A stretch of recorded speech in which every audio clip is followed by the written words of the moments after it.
Hello, everyone! Things kick off in rather ominous fashion as a goblin army invades a village and wreaks havoc without any kind of mercy. In the middle of all this carnage, a cute girl tries to run away from the savage beasts and screams for help. However, her efforts are all in vain as the demonic monsters grab her and pin her to the ground. Things aren't looking good for this girl, but before the goblins do anything unspeakable, one of them gets slashed into half by a sudden appearance. It doesn't take long for this unstoppable force to slice all the other goblins as well, thus saving the girl from a horrible experience. She thanks the hero boy for defending her honor, but he says it's only natural for a man to protect cute girls, no matter what the cost may be. We see our hero posing with his massive sword, and then he asks the girl if she really wants to thank him. It turns out that he has a lot of intrusive thoughts in his mind, which he doesn't mind unleashing upon her if she wishes to show her gratitude. It's a rather odd situation with our hero. But then we move to the royal council later in the evening. It is revealed that the hero boy is a traveler from another world, and he is a master swordsman here. As a matter of fact, he's so good that he can even rival demons with his strength and power. Now, he has managed to end the long battle between this fantasy world and the goblin army as well. The king refers to our hero as his friend and calls him Takamichi, also known as Taka. The king wishes to reward Taka for all the years of service he has provided. But it turns out that he is not a human king, but rather a demon king. This means that Taka is the new demon lord of this world.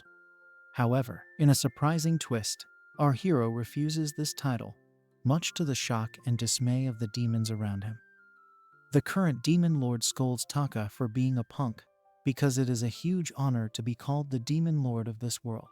It is hard for him to understand why Taka is being so stubborn, but our hero calls him out for being lazy. He doesn't want to receive such a huge title just for defeating some puny goblins. He knows that the demon lord wishes to retire, which is why he wants to pass the title down to Taka as soon as possible. The demon lord tries to tempt Taka by saying he can have money, cute girls, and powerful artifacts if he just accepts his new title. However, our hero turns the tables by saying he already has all of these things and is actually doing much better than the demon lord ever did. As expected, this offends the demon lord, so he challenges Taka to a violation contest. They will have to compete with each other to see who can unleash their intrusive thoughts on the most women in this fantasy world. The other subjects in attendance only say that Taka and the demon lord are good friends, rather than commenting on this shady challenge.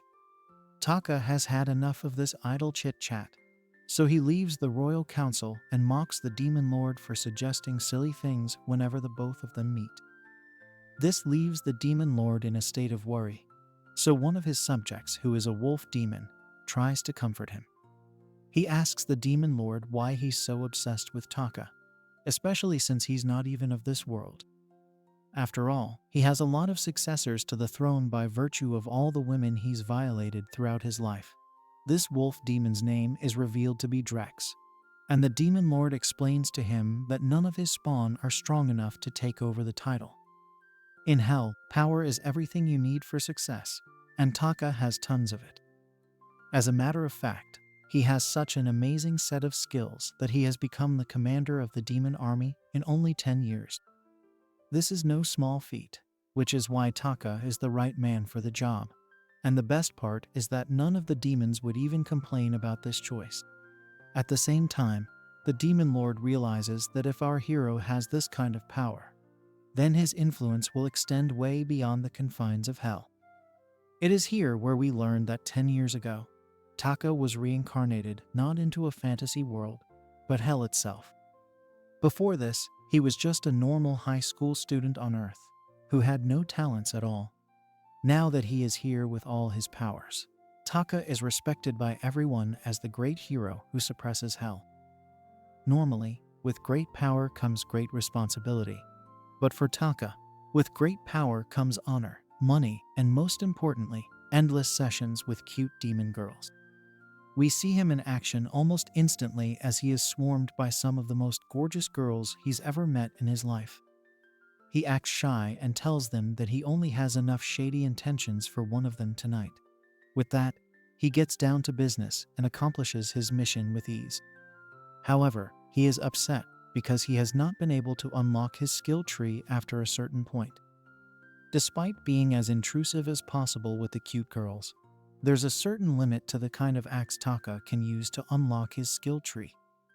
Of course, he is gaining a lot of GP, but that's not the prerequisite he needs for his new set of skills. The requirement is actually not as hard as one would imagine, but the nature of it is rather shady. Also, Taka will need an elf to accomplish this task, but there aren't many of those in hell. His demon girl for the night, Lulu, cozies up to him and asks how his skill acquisition is going. Taka acts shy again and thanks Lulu for helping him become even stronger. Lulu is revealed to be a demon princess, which means that she is the daughter of the demon lord. Taka wonders if a princess like her is happy with a player like him, but Lulu says that she enjoys getting her freak on with him. As expected, our hero is pleased to hear her desires for him. Princess Lulu explains that she just can't get Taka out of her mind because she fell in love with him right after the first time they acted on their intrusive thoughts. The main reason, though, is that our hero is actually an incubus. Just hearing that word brings a shady smile to Taka's face, and then we learn that he was reincarnated in this form because it is a legendary race in this world. This race is very popular with girls because they can perform unspeakable acts on them to gain their levels. However, despite all this power, the incubus race is also sterile, which means that they were supposed to go extinct until Taka came along. Our hero too used his powers to gain favor with cute girls like Lulu, which is why he's become so powerful. After all, he's spent 10 years acting out all his intrusive thoughts, so he basically has the power that even gods would fear. Despite this, Taka is still ambitious, and he wishes to unlock more of his skill tree. Unfortunately, in order for him to do this, he needs to fulfill certain requirements that are almost impossible to meet. Not only are they vile beyond imagination, but they also need Taka to do unspeakable things to other races like elves and giants. None of this is possible in hell, which means that our hero will need to travel to other areas. Taka knows that his incubus skill tree is massive, and more importantly, it is topped by an ultimate skill which remains hidden from our hero's sight. He wants to know what it is because his curiosity will never let it go. Taka wonders what will happen if he manages to unlock this skill. Will he become a god among gods? Will he be able to grant his own wishes? Or will he finally learn the true reason for his reincarnation? Naturally, our hero wants answers to all these questions, so he has no other choice but to leave hell for now. His latest mission is to conquer every girl in this universe until he finally unlocks his ultimate skill. Princess Lulu wants to go for round 2, so Taka awakens his shady intentions once again. However, before he can experience heaven and hell, he gets a telepathic call from Drex. Taka is annoyed because he just wants to play with Lulu's twin sets, but Drex tells him that something interesting has appeared at the frontier. Taka has no idea what this means, but then the demon wolf explains that it might be something which will interest him. He asks our hero to get to his location as soon as possible because this strange item might just be the one thing that Taka has been looking for this whole time. It's from another world, which means that it could possibly be from Earth. Naturally, this excites Taka to the point where he is willing to leave Lulu in the middle of their session. He then tells Drex that he's heading over right this moment. The cute princess wants to know if her lover boy intends to come back to finish what he had intended to start. But this puts Taka in a spot of bother. He gives it a thought and then tells Lulu that he shall return to fulfill his duties as a shady man. Now, we move to the frontier, which is like a battle zone filled with demons. It looks like the demon army is struggling, and they want to fall back. But what could be so dangerous that it's making them panic like this? Suddenly, a massive burst of energy destroys everything in its path, and sends some demons flying away. Drex comes to the scene and orders all his men to retreat as fast as they can. The demon wolf does not want to surrender to his opponent, but even he knows that his army is up against an entity that could be a commander-class threat. However, he soon changes his mind because we see that he's up against a massive chimera. The beast looks like some kind of hybrid version of a lion mixed with a dragon, so Drex believes it could be an epic-class threat. Of course, there's no way for such a dangerous monster to only be big in size, so Drex tries to come up with a plan to make it his prey. The demon wolf puts his brains to use, but before he can come up with anything useful, Taka calls out to him. He says that the chimera is his prey, so Drex better not try to steal his bounty. Naturally, the demon wolf is pleased to see that his lord is here, and even the chimera shows visible signs of fear. This is because our hero has already reached his face and starts teasing him about being too slow. Taka is done playing around, so he lands a simple kick onto the chimera's face and slams it to the ground in impressive fashion. Of course, this is not considered to be a normal superpower, so Drex just watches on in awe of his lord's strength. The chimera doesn't go down with just one blow, so Taka has to give it another shot, and this time, he comes out on top with ease. He returns from the battle and comments that it was harder than he had expected it to be. This means that he was actually up against an epic-class chimera. His achievements are amazing and absurd at the same time, as rightly pointed out by Drex. However, the chimera turns out to be even tougher as it survives Taka's second blow and emerges out of the debris with rage. The dragon-lion hybrid decides to use a finisher move to end it all, and our hero can identify it to be high-rank magic. This actually excites him, so he prepares to take on the laser cannon that the chimera is about to launch. Soon enough, the beast launches its finisher move, which looks rather deadly. Luckily, Taka has an answer for this and manages to block the cannon without even having to break a sweat. The chimera is shocked to see how powerful Taka is, because he has just used a level 10 anti-magic shield. Our hero realizes that the chimera can't be from around here, because he wouldn't have been able to use high-rank magic if that was the case. Of course, Drex and the other demons are still marveling at the fact that their lord can use such a high-rank anti-magic shield. Taka has gotten excited now, so he decides to end the battle with a finisher move of his own. He tells the chimera to prepare himself to meet his end, and then he snaps his fingers. He turns his back towards his opponent and playfully asks him to watch his step. The chimera doesn't understand what Taka says, and it catches his attention because the beast is not familiar with the Japanese language. Anyway, our hero unleashes his finisher move, which is so brutal that it completely destroys the chimera, as if it's nothing more than a puny insect. This move was at level 15 and used the dark side of the force to inflict god-level damage. Now that the chimera has been dealt with for good, Taka takes a look at it and asks Drex if it had come out from the giant cave nearby. The demon wolf says yes, so Taka decides to check it out. He does ask the other demons to stay back though, because it might be too dangerous for them to enter this cave. He also reminds Drex to report this to the current demon lord, whose name is revealed to be Gil. The demon wolf complies with Taka's commands, and then our hero enters the giant cave. As per the stories he's heard so far, hell is only a small fraction of this fantasy world. Basically, God had divided this world into two halves so that the calamities of hell would not reach anyone else. Despite this, there were a lot of rumors regarding secret passages that would lead to other parts of the world, even via hell. Taka was actually searching for these passages throughout his time here. And after 10 years of fighting monsters and violating women, Taka has finally found his hidden treasure. He is in front of a portal which is so full of magic that there are plants everywhere, even though there is not even a single trace of sunlight.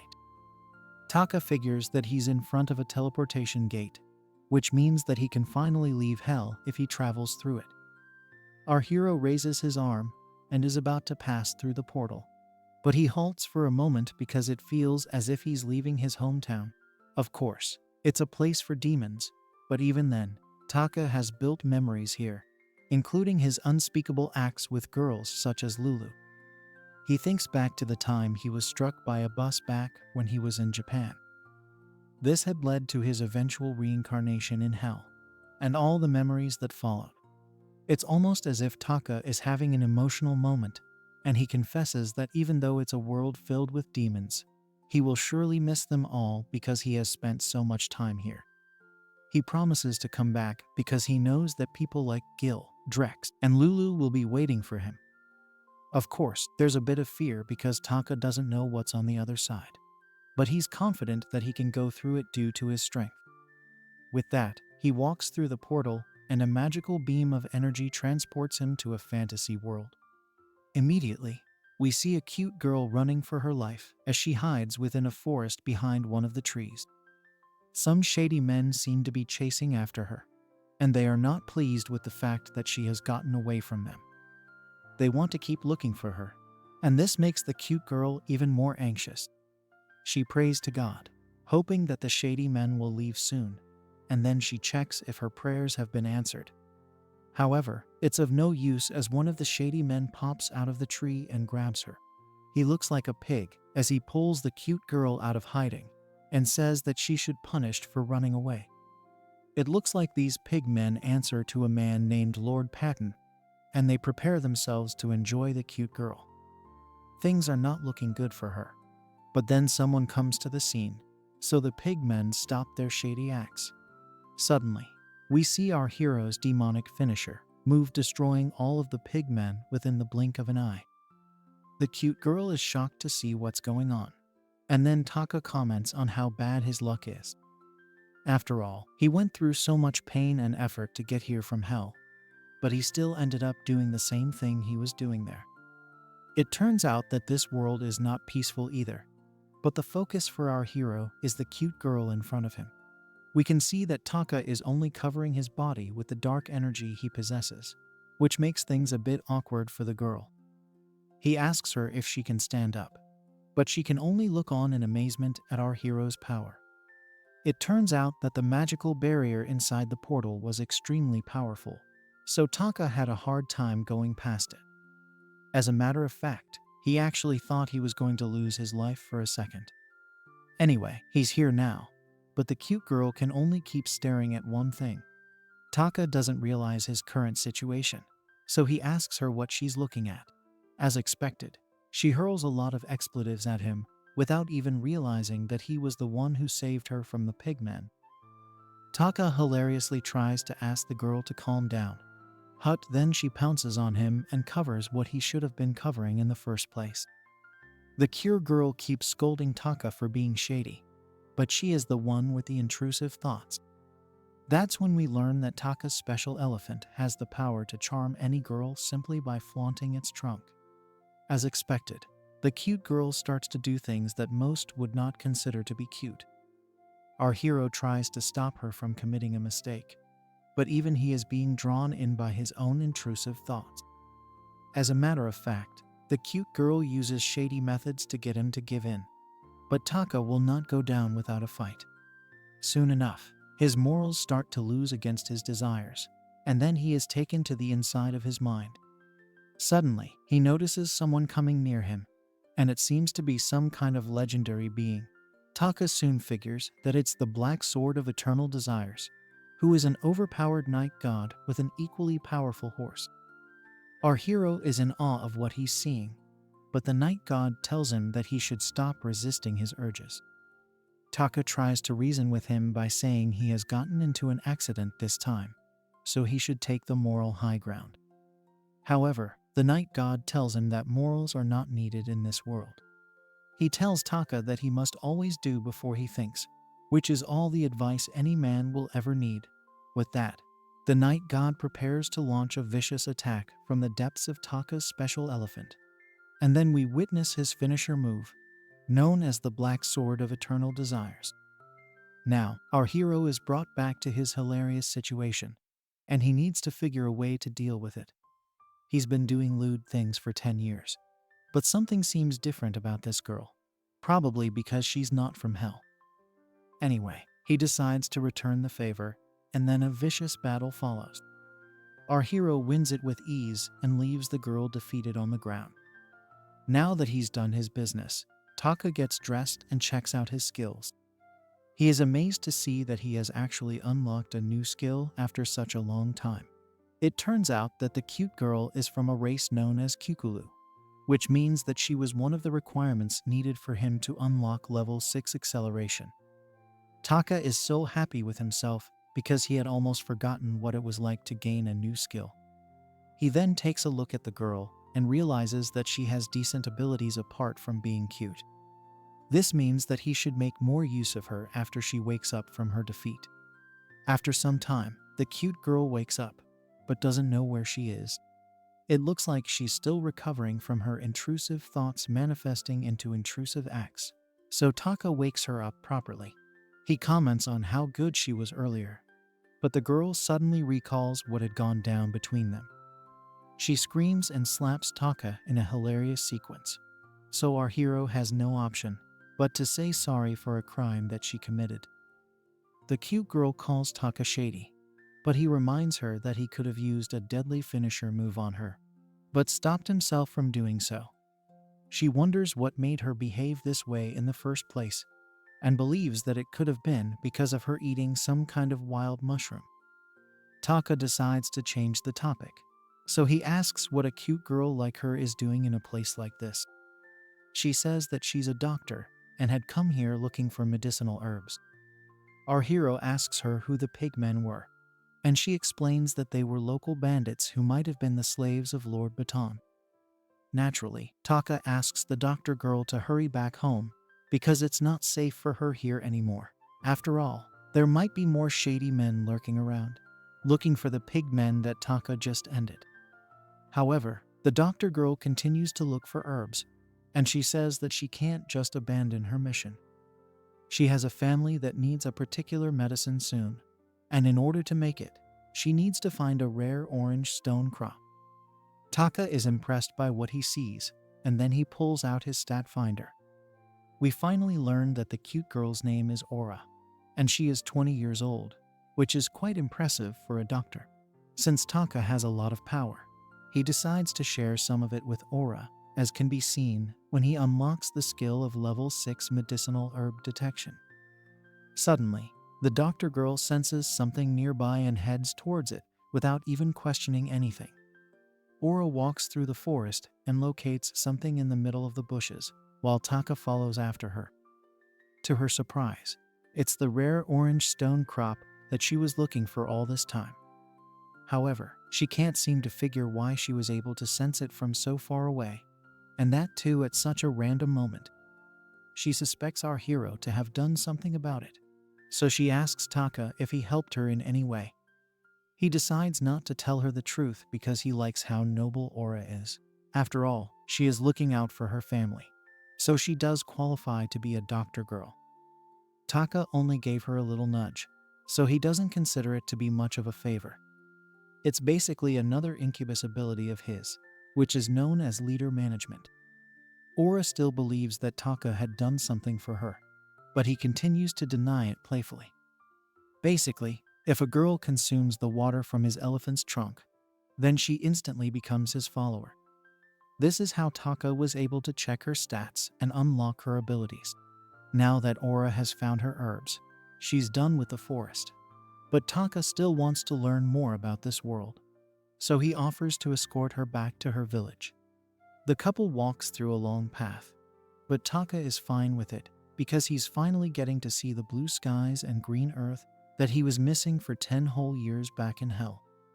He can't wait to see what the rest of this world has to offer, so he asks Aura how much time it's going to take for them to reach the village. Taka acts a bit shady by giving Aura a cute nickname, but this makes her blush. She says that they're almost there, but also asks Taka not to use such nicknames on her. The doctor girl feels that they're not so close, but this is hilarious considering the session they had not too long ago. Taka teases her by saying the exact same thing and calls her cold for behaving this way. Aura tries to defend herself by saying she had lost control of her feelings back then. but she still can't explain what came over her. Even then, Taka says that she had attacked him with a lot of passion, so it's not like she was not in control. This only makes Aura feel shy, and she blushes some more. But she eventually gives up because she had lost to her intrusive thoughts. Luckily, the doctor girl also realizes that Taka had saved her life from the pigmen, and she thanks our hero for his actions. She's grateful that our hero is also escorting her to the village, but she has some advice for him. Aura doesn't want Taka to be close to her, as it would be best if they stayed away from each other. Normally, this would confuse a standard male, but Taka is an alpha, so he knows exactly why Aura is saying this. Basically, Lord Baton might come after her again for what has happened, and it might get uglier than what we saw in the forest.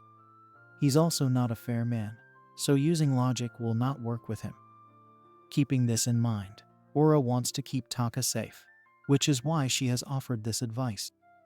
However, our hero doesn't care about Lord Baton at all. All that matters to him is that in this fantasy world, no one is allowed to steal the girls he likes. Aura has become one of these girls, but she doesn't seem too thrilled about it. Anyway, we move forward into the village, and we see a young boy looking on in awe. This is because Aura is back in town, and it was believed that she would not make it back after the shady pig men started chasing her. Everyone celebrates her return, and Taka watches on to see how popular she is in this village. The people like to call her Sister Aura, but they don't know that she behaved like a stepsister with our hero. Suddenly, a little girl runs past all the villagers, and she hugs Aura while calling her big sister. This girl's name is Amira, and she has tears of joy in her eyes, because she thought that she was never going to see Aura again. The doctor girl also becomes emotional, and she hugs Amira, after which she says sorry for making her worry.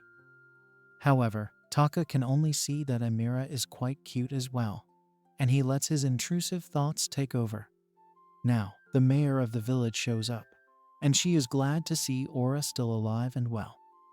However, she wants to know how she was able to avoid the pigmen because they were very strong and fast.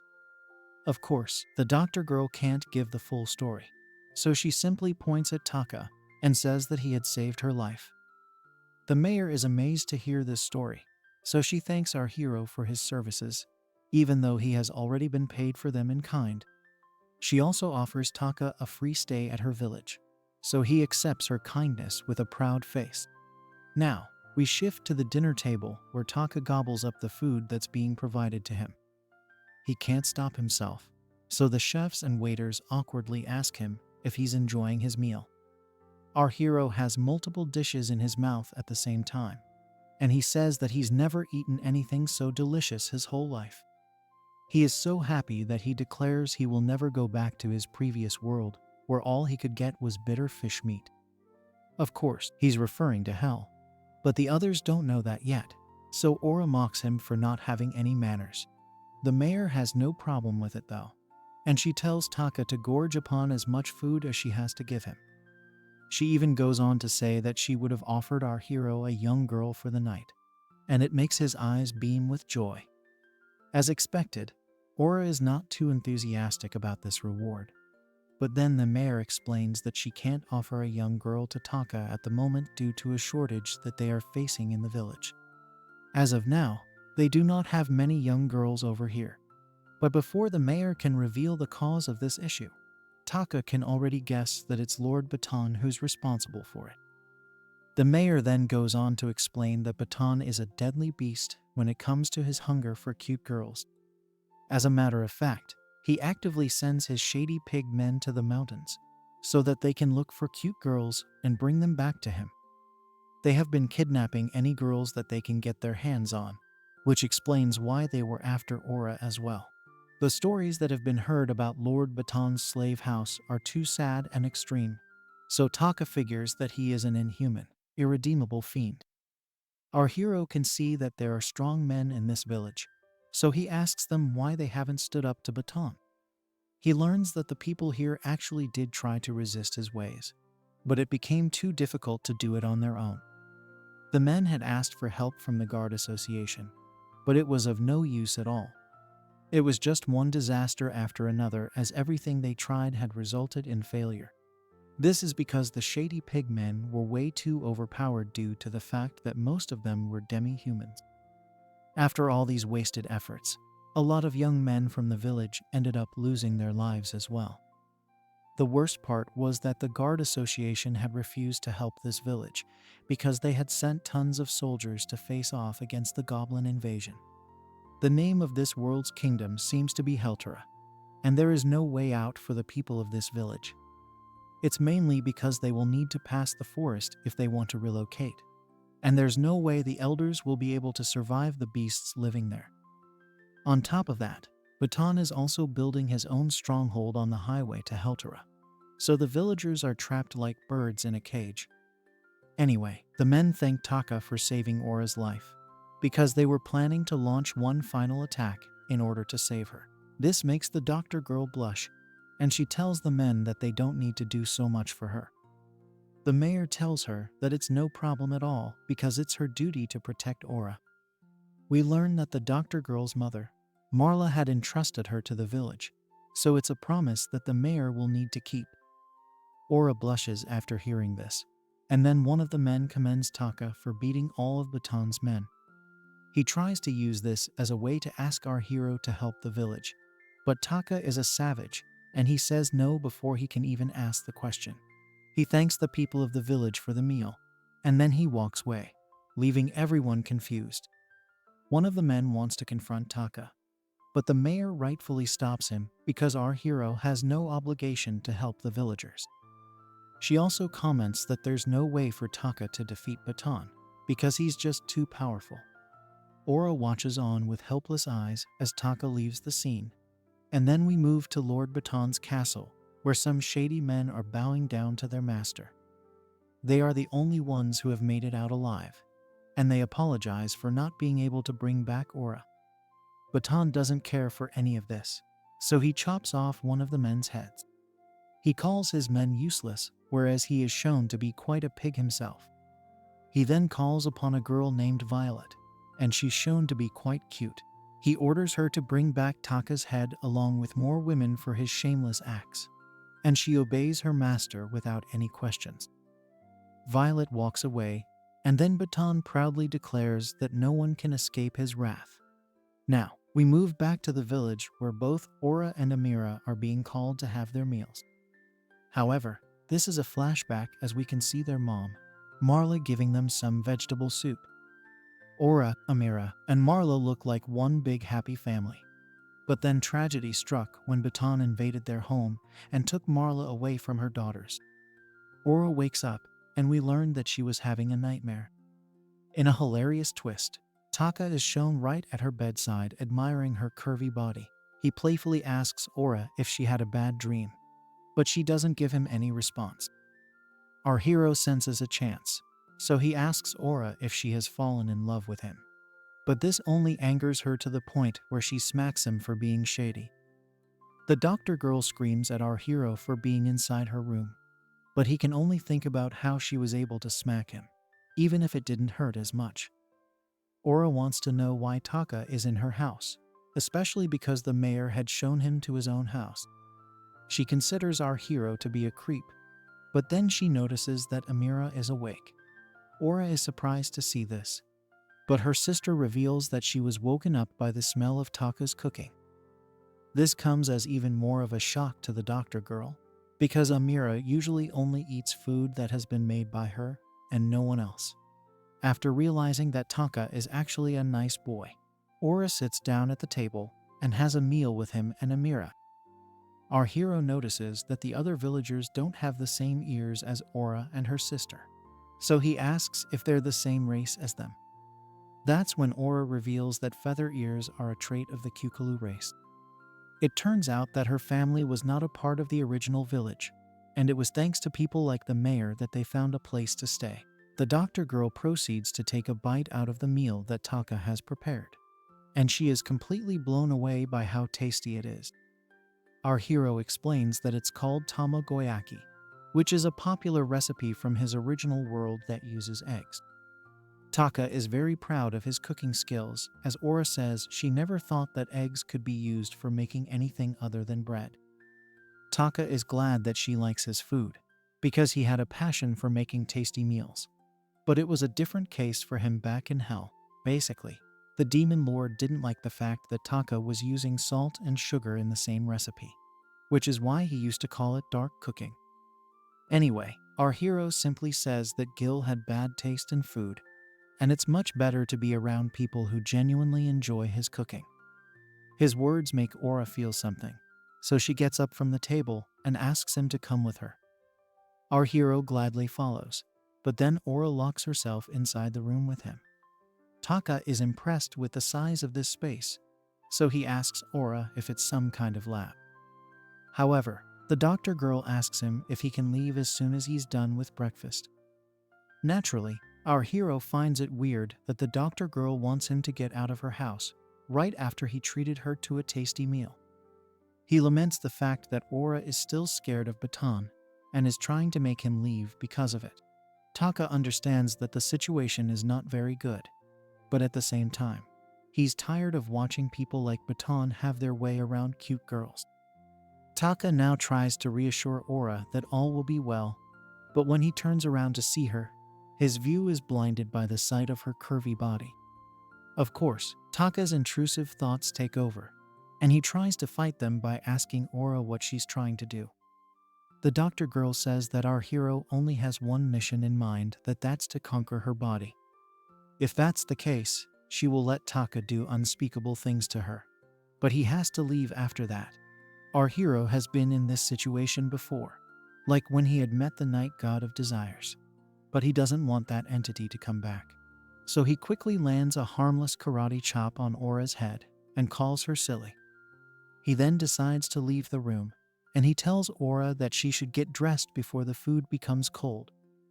After all, the dish can still be tasty when it's cold, but Taka would prefer his food and his girls to piping hot.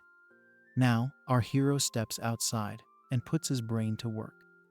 He figures that Ora is really scared of Baton, so it would be very easy for him to have his way with her and gain an extra skill. This would normally be a fair price to pay for getting rid of someone like Baton, but Taka doesn't like to play his games with cheat codes. Meanwhile, Ora doubts her curvy appeal because she actually wanted to get freaky with Taka. Now, we move to outside the village where a couple of guards are keeping watch. However, they soon come across Violet and panic upon identifying who she is. One of the men rushes to Ora's house and asks everyone to hide because Baton's slave girl has come for Taka's head. Our hero is busy enjoying his meal, so he asks the man to calm down first. Taka wants to know what kind of person he's dealing with, so the man says she's a cute girl with white hair. It's the first time he's seen her, so he can't really say much more. But Ora realizes that it's Violet, who is Baton's elite warrior. She begs Taka to run to the forest, as she will try to sacrifice herself to Baton to make things right. However, our hero is not going to abandon his cute follower girl just like that, so he pats her on the head and says he'll go check it out. In the meantime, he asks Ora to continue with her meal, which she finds rather strange of him to say. Also, Taka turns back to the man and confirms if it's a cute, young girl who's come for him. He has a shady smile on his face, so the man awkwardly says yes, and then we move to the other men who are trying to keep Violet at bay. We can see that Baton's slave girl has held an innocent boy as her hostage, and she threatens to send him straight to the heavens if the villagers don't hand over Ora and Taka. She does mention that she does not want to use such tactics, but she will enforce them if no one listens to her demands. Now, the mayor shows up and reveals to us that Violet actually used to be Helter's top S-rank assassin. So, it does not make any sense for her to be Baton's slave girl. The mayor asks Violet why she would commit such a betrayal, but she says that it's none of her business. The slave girl is done waiting, so she issues a threat once again, but the men are busy looking at something else. She wonders if they are even listening to what she's saying, but it turns out that Taka is actually underneath her and getting a good view. His first words happen to be the color of her garments, and it makes Violet blush. The slave girl is about to land her first blow on our hero, but he simply asks her not to get too angry. After all, he only got a sneak peek and not the full view. He uses his stat finder to assess Violet, and he can see that she has skills like power boost, poisoning, accuracy, and other such moves. Violet proceeds to launch a finisher move on Taka, and she splits the ground open with her magical strength. The men of the village watch on in awe, but the slave girl is unable to impress Taka. He has already managed to save the boy and avoid a direct hit, as can be seen when the dust clears. Violet becomes cautious as he tells her that she has a decent level of destructive power, but only for an assassin. After all, a move like this can at best be on par with one of the centurions from Hell's army. The men thank Taka for saving the boy, but he asks them not to mention it and requests everyone to stay back. However, the men advise Taka to run away as well, because Violet is not a normal adventurer. Neither is she an elite soldier.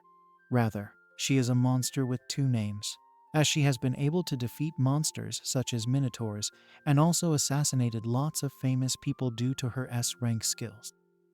This actually makes our hero more interested in Baton's slave girl, because he wants to know what kind of skill he is going to unlock after conquering her curvy body. He's quite excited to find out, so he calmly dodges Violet's forward attack with ease, much to her shock and surprise. The actual shock, though, comes when he lets his intrusive thoughts take over and starts to appreciate her curvy body. This angers Violet to the point where even the village men are now sure that Taka is going to meet his end. The only thing on Taka's mind is that he has gained a new level 3 skill simply by touching Violet. As expected, the slave girl brings out her blade and charges at him with full force. But Taka uses his bare hands to crush the dagger without even breaking a sweat. This amazes Violet, because her dagger is a lot tougher than most blades in the kingdom. Now, our hero uses a simple trick to pin Violet to the ground, and he gains the upper hand in just a few seconds. Violet is unable to move due to Taka's strength, but she can also sense a lot of power inside him. More than this, she was also overpowered by his move, which comes from taijutsu. The men of the village are just as shocked to see how easily Taka was able to win this round with such a simple trick. Now, our hero decides to make a deal with Violet, but it's not the kind you'd expect from an angel. He suggests that they should both act on their intrusive thoughts, and in return, he'll spare her for attacking the village. He even promises to take care of Baton for her, and continues to tease Violet for having such a curvy body. He's sure that a girl like Violet would never want to work with the villains, so he asks if Baton is threatening her. After all, the deal that Taka is proposing is a lot better than being Baton's slave girl. But the thing is that our hero has become too complacent after his first round victory. Violet calls Baton a fat fish and thinks it's ridiculous to think that she is his ally. With that, she launches a demonic blast at Taka using her eyes, but he's able to dodge it in the nick of time. Of course, this was a close call, but it's not like it would have done much damage to Taka. The men of the village are amazed to see this, because Violet is shown to be a demon eye user. This is actually an extremely rare skill that only a few people are born with. This also explains how Violet was able to defeat the Minotaur with ease. The slave girl vanishes from sight, and Taka wonders if she's retreating from the battle.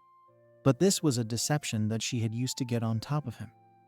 Now, Violet has Taka cornered, and there's no way for him to escape her demon eye. Violet unleashes her Wind King's spear attack, which has an attack damage of Demon Eye 1.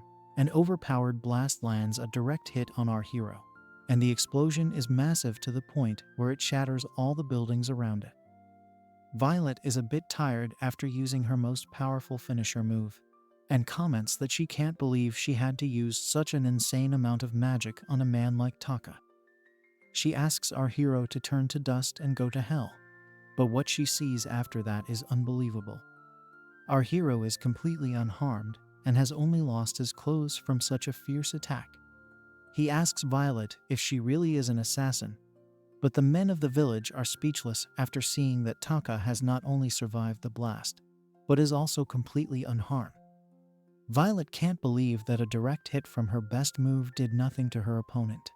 But then her eyes fall on our hero's special elephant, and she falls in love with its trunk. The Incubus ability kicks in once again, so Violet attacks Taka with a raging passion. Taka just realizes what has happened to his clothes, but it's too late as Violet is already under a trance. He tries to tell her it's not his fault, even though it actually is his fault. Taka doesn't want to win like this, so he asks the men if he can borrow a room which is soundproofing. The men are confused, so Taka explains that he's going to torture Violet because he can't really say that his intrusive thoughts are going to take over. The men are pleased to hear this, so they suggest using the basement of a man named Joe. With that, Taka takes Violet to Joe's basement and decides to get things started. He tries to go where no man has gone before, but he gets struck by lightning because that is what happens when you try to violate a body with a demon eye. That's when we learn about the demon eye being the ultimate hereditary power that only a few girls can inherit. These eyes possess extremely powerful and unique skills, which is why they are feared by all the races. The problem, though, is that their bodies are sealed by the demon lord, which means that they can only act on their intrusive thoughts with him. This leads to a tough life ahead for them, which is why most of them don't even make it past a certain age. The ones who do manage to survive try to go and find the demon lord to ease their pain and suffering. After all, he is the only one who can extinguish their desires. However, the existence of hell had disappeared tens of thousands of years ago. And with that, the existence of the demon lord has also vanished almost as if it was just a story or a fairy tale. Serving the demon lord as his slave was possible back then. But now, it's just a sad and impossible dream. Basically, this means that Violet didn't do anything with Baton, and our hero confirms it from her. Violet even goes on to say that Baton doesn't have the power to help her either. However, he had claimed to have information about the demon lord, which is why she had decided to help him. At the end of the day, this was nothing more than a simple business transaction. Violet now tells Taka that she has never hurt a villager and will give up on kidnapping him since he is way too strong for her anyway. She will even compensate him for the room she destroyed with her demonic eye blast. But it would be best if they didn't act on their intrusive thoughts. Nobody is going to benefit from this, so she suggests letting her go. However, Taka is able to get the job done with ease, and that's when Violet realizes that he is the one true demon lord.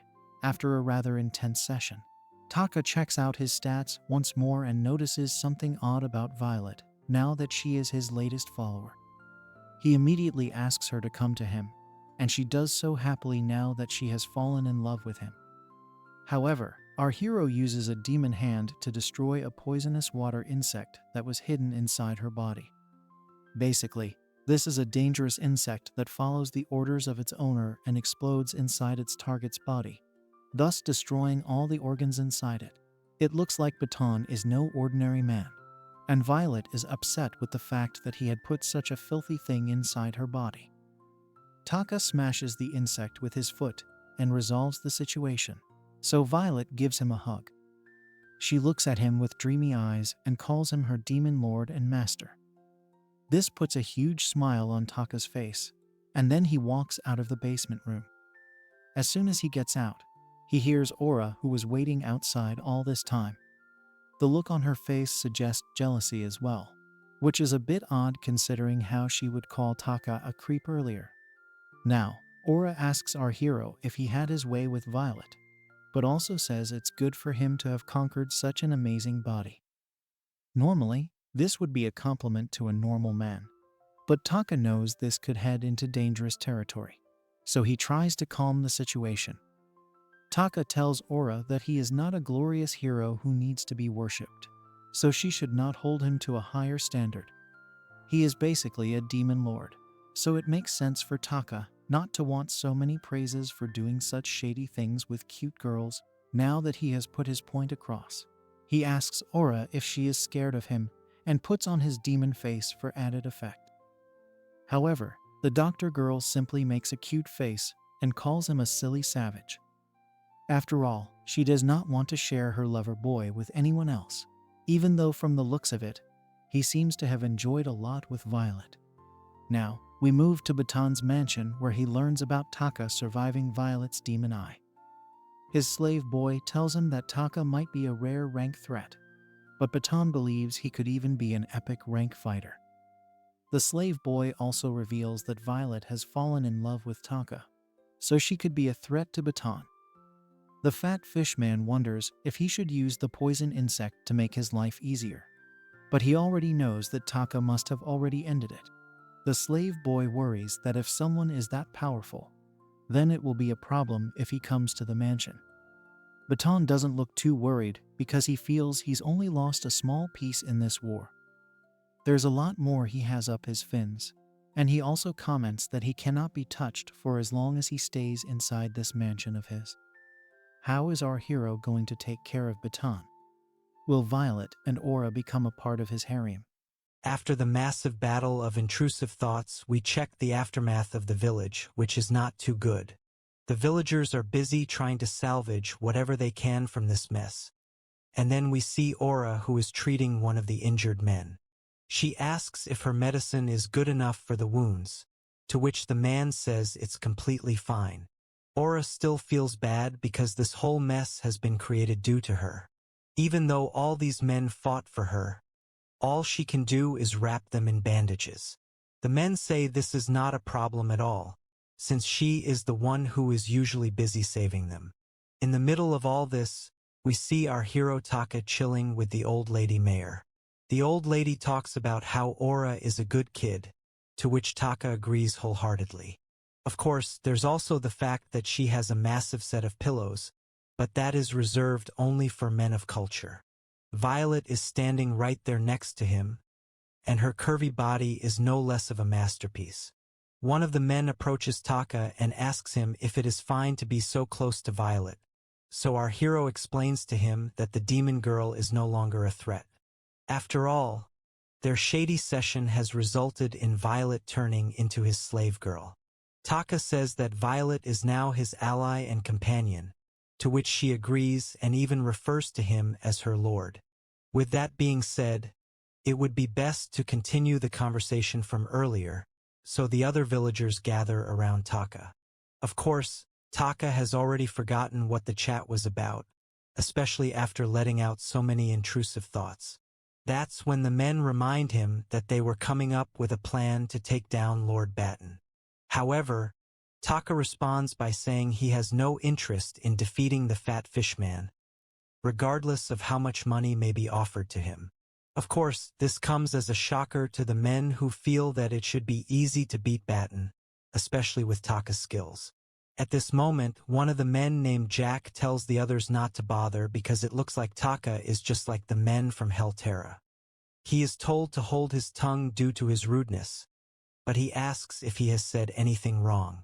After all, Taka has the power to defeat Baton, but he is still refusing to do so. On top of that, the villagers are offering to pay him for it, but even then, he is being arrogant and avoiding the task. Jack then tells Taka that he is strong but he does not care for the weak. The mayor has had enough of this, so she tells Jack to shut up, much to his displeasure. Now, Violet gets agitated and tells the men that they are being a bit too noisy for her liking. She then asks if these men want to throw away their lives which her Lord Taka had so generously saved. Our hero does not want to create any further drama, so he tells Violet it's time to go, even though she would love to stay and slice some men. Now, Violet asks her lord if he really intends to leave Lord Baton alone. However, our hero explains that he is going to take his life and put his rule to an end. This is a bit surprising to Violet because Taka said something else to the villagers. Our hero states that he can't just leave things as they are, and Baton can't be forgive for what he has done. Since the fat fish man violated Violet by putting that creepy bug inside her body, Taka had already decided that he was going to end him as brutally as possible. This obviously sounds a bit romantic, so it makes Violet blush. In addition to this, Baton had also taken the life of Aura's and Amira's mother, so there's no way Taka is going to leave that monster alone. Now, it's time for us to understand a bit about Aura, as she tells us how she promised her mother that she would protect Amira. She wakes up before everyone else in the morning to collect herbs for her medicines. She crosses the forest while being careful not to attract the attention of any bandits. After all, Aura had promised her mother that she would protect everyone in the village, which was why she decided to nurse whoever got injured in battle. However, she does not have the power to fight, so when there are battles in the town, Aura is the one who has to be protected by everyone else. Aura is not afraid of losing her own life, but she worries about what would happen to Amira if she is no longer there. This is why she has no issues with sneakily hiding in order to stay alive during these fights. However, when the dust settles, she always finds men having lost their lives due to the battles. This makes her guilty, and whenever she comes back home, all she finds is loneliness, apart from Amira's coughing voice. Luckily for her, things have changed ever since Taka came into her life. She wakes up and heads to the dining room, only to find that it is much fuller than ever. There's Taka, Amira, and Violet now having a meal together like a happy family. The house has become noisy again, so it makes Aura feel good about Amira. Taka asks her to toast some bread, which she does happily. This is great for her, and she is so happy to finally have some semblance of normality in her home again. She smiles, and then we see the time when she learned about Taka's crazy resistance. After all, he had survived Violet's finisher move without a single scratch, so the men believe he is at the very least a double S-rank adventurer. The mayor believes the very same thing, and this made Aura question everything she had thought about our hero. At first, she believed that he was only a shady man with shady thoughts, but he is actually quite trustworthy. Plus, she has also been experiencing some changes after meeting him. Now, she can find her medicinal herbs quite easily, almost as if she is some kind of supergirl. Not only that, her physical strength has also increased, and her ability to make medicine has become a lot better. She even manages to create a medicine which only advanced-level doctors have been able to create. This has allowed Aura to surpass her own mom in medicines. What she does not realize, though, is that Taka is boosting her with all these skills without letting her know. He uses his system to boost Aura's medicinal expertise, and it finally allows her to make the medicine she has been meaning to make for so long. Now, Aura goes to Amira and gives her the medicine, hoping that it will finally cure her. Eventually, Amira's cough vanishes and she does not even feel any pain in her chest, meaning she has been completely healed. Amira tells her big sister that her medicine is amazing, and it makes Aura so happy that her little sister has finally been cured from the disease she has been suffering from in front of her for so long. This goes on to show that our hero may be a shady boy, but he does have good intentions. Later, Aura gets done with a bath and brushes her hair, almost as if she is getting ready for some big mission. Aura goes to the kitchen and takes out some liquid from one of her preparations. This turns out to be a highly potent poison, which will end anyone, no matter how strong he might be. Aura puts this poison in her locket and remembers her mom one more time.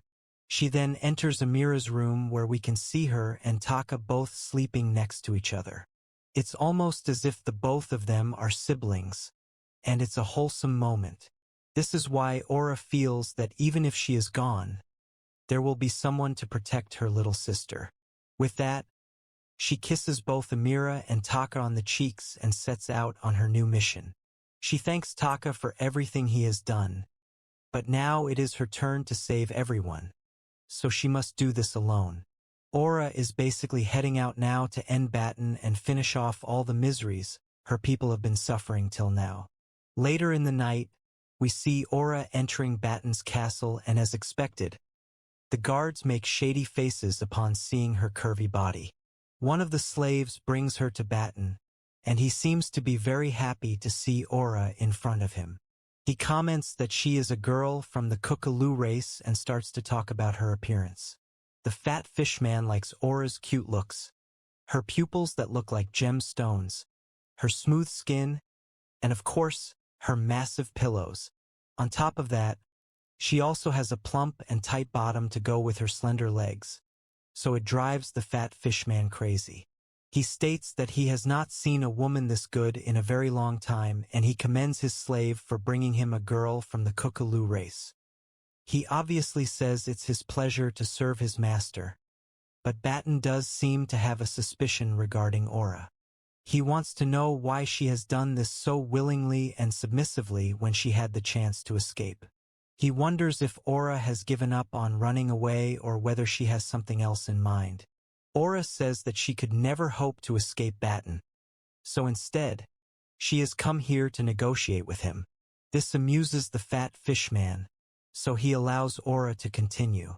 She states that she will serve Baton with her whole heart, body, and soul, but in exchange, he will need to release all the village girls that he has captured so far. The slave girls tell Aura not to do this, but they get whipped for speaking out of turn. This is not a pleasant sight for Aura, and Baton even shamelessly says that he did not mean for her to see such a thing. Now, Aura says that she has given up on escaping from him, so she hopes to at least save the village girls with this sacrifice of hers. Baton is pleased to see how aware Aura is of her situation, but he wants to know how many girls would be worth letting go of in exchange for her. Aura knows what this means, so she decides to disrobe and amaze everyone with her curvy body. Baton can't believe what he is seeing, so he tells Aura to spread open a bit for him. She does as he says, and he realizes that Aura is worth more than 10 women by herself. However, he forces himself on her and says that he will never let go of any girl he owns. He then comments on how he once had another Kookaloo girl, but he overused her, causing her to pass away. It's at this moment when Aura reveals that this girl was her mom, and then she fires the poison needle at Baton. The guards are shocked, although Baton is unimpressed because he is a fish man. His species cannot be ended by simple poison, but at this very moment he spits out blood. He can't understand how Aura has such a high-level poison, but she only tells him to suffer in hell. After all, her mom suffered a lot worse than what he is going through now, and then she walks away, hoping to have finally ended everyone's troubles. However, Baton's tentacles attack Aura and trap her curvy body, much to her surprise. She is pinned to the floor, and then Baton tells her not to underestimate his kind. He does not know how she got her hands on the poison, but he has 7 lives, so trying to end him would be completely pointless. Baton now turns into his monster form and tells Aura that he is going to make her suffer 100 times more than her mother. Aura is about to accept her fate and calls herself foolish for thinking she could defeat the fat fish man. She says sorry to her mom before Baton goes to violate her with his tentacles. Taka's blade attack is good enough to slit through all of Baton's disgusting tentacles, and he screams in anguish. Our hero then turns to Aura and apologizes for interfering with her duel, but he had to do it as she definitely looked like she was done for. Even so, he is impressed that the curvy babe was able to get this far on her own. Aura does not understand why Taka would go so far for her, but he tells her that he is not the only one who has made it here. The rest of the squad has also made it to the scene, and they are all ready to wreak havoc for their babe girl. Even the monsters of Baton are not understanding how these men are so powerful, but you should never underestimate the power of a man in front of a disrobed babe with curves like Aura. Before we can move ahead with this epic fight, it's time for a flashback to understand how our hero made it in time to save Aura. We see little Amira calling out to her grandpa Mayor and Joe, because she has found out about her sister. She reveals the letter that Aura had left behind for her, and says that she has gone to fight Baton. Naturally, everyone gets together so that they can rescue her. But then Taka comes in to tell all of the men they are making a big mistake. He tells them that Baton is much stronger than Violet, who alone was enough to have everyone pinned down all by herself. Since that is the case, these men are all going to lose their lives for nothing as they don't stand a chance. Even so, the men can't just sit her and let Aura lose her life. One of the men explains how 5 years ago, an epidemic had attacked the children of this village. They all would have been done for, had it not been for the kukulu medicine made by Aura's mom. Aura was a child at this time, but she would still go to the mountains to pick herbs for the medicine.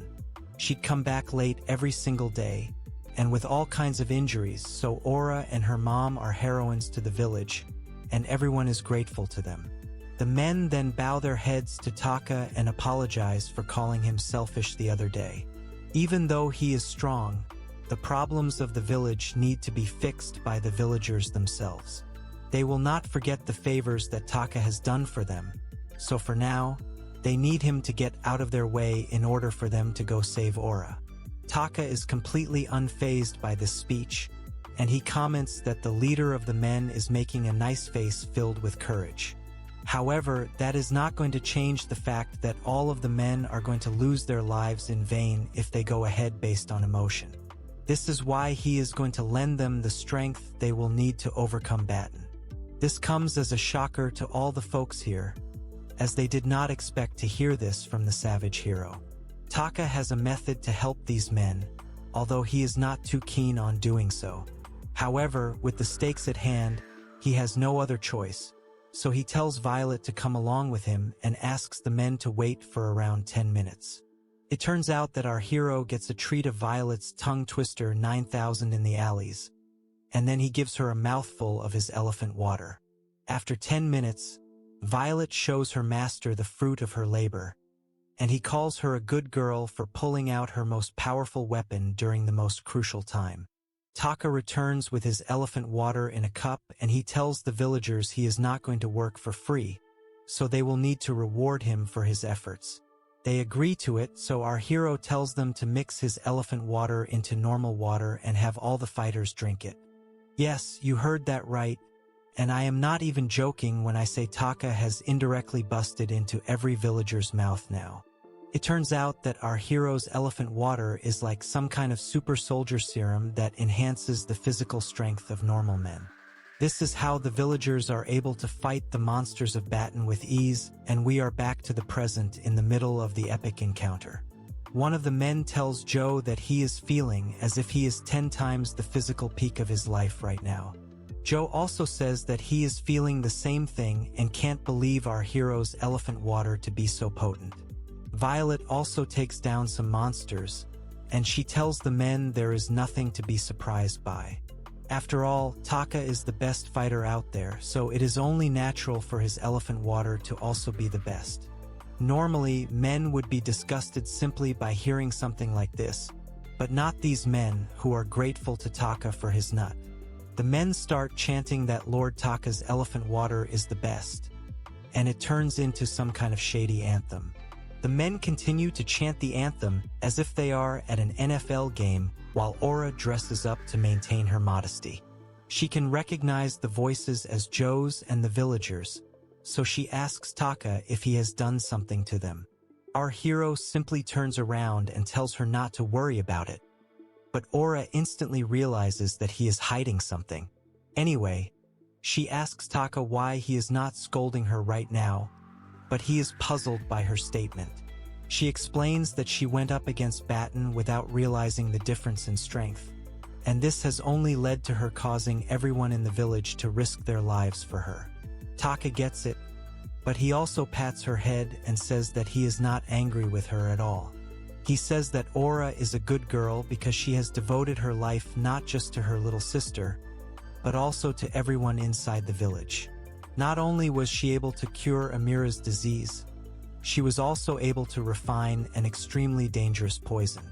Aura had entered the fortress not just for revenge, but also to protect the village from Baton. She then overcame her fears and created an opportunity with her curvy body as well. Had Baton not cheated with his spare lives, then this would already have been a happy ending, and not the Diddy kind. Taka adds that Ora didn't even ask for his help until he had to intervene at the very end. So right until that point, it's all to Ora's credit.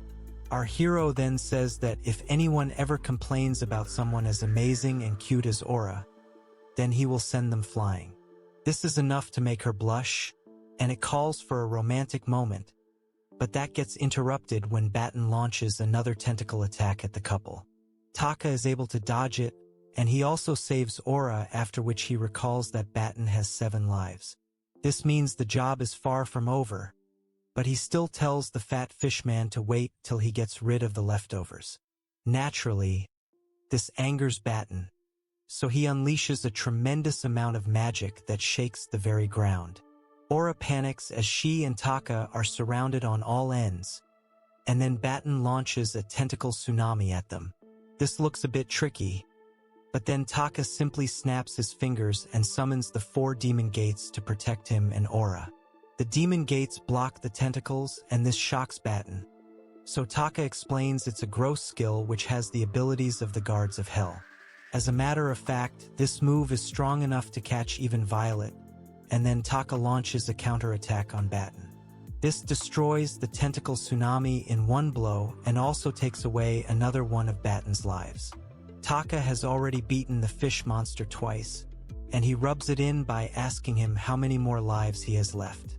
Naturally, Baton gets angered, so he attacks Taka while telling him not to get too carried away. He performs a summoning spell which doesn't do anything at first, but then we see a sea monster appearing from a portal behind Taka and grabbing him by surprise. Baton reveals that this is an elite rank summoned beast which can only be summoned by the royal sea folk. He is confident that he has Taka caught now, so he tells him to prepare for his demise. However, our hero has tons of tricks up his sleeve, so he unleashes the grasp of darkness to summon a demon hand. This massive hand grabs and crushes the sea monster in an instant, after which Taka says he does not like being held. Of course, a man of culture has to clarify his statements, so our hero adds that he does like it when his elephant is being held by cute and curvy babes. Ora tells him to snap out of his intrusive thoughts, especially since they are in the middle of a very high-stakes battle. Our savage hero realizes he's being a bit too casual, but Baton is confused as to what kind of man he is.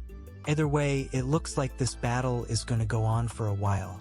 At Baton's mansion, there's a lot of action going on as the villagers take on the sea monsters with all their might. The battle wages on, and we see Taka dodging some attacks launched by Baton's men. Suddenly, he gets a surprise attack from a parody version of the Teenage Mutant Ninja Turtles, but he manages to take them down with ease in a series of powerful blows that would make any marital artist proud. He makes it look way too easy even when a giant shake appears in front of him. The monster charges at him, but he manages to slash it down with a single blow, and is even amazed to see the fillets in its flesh. He then tells Baton to stop throwing seafood at him, and even refers to him as a fool. He speaks about seeing a familiar-looking turtle as well, but Baton is angered by our hero looking down on a summoner.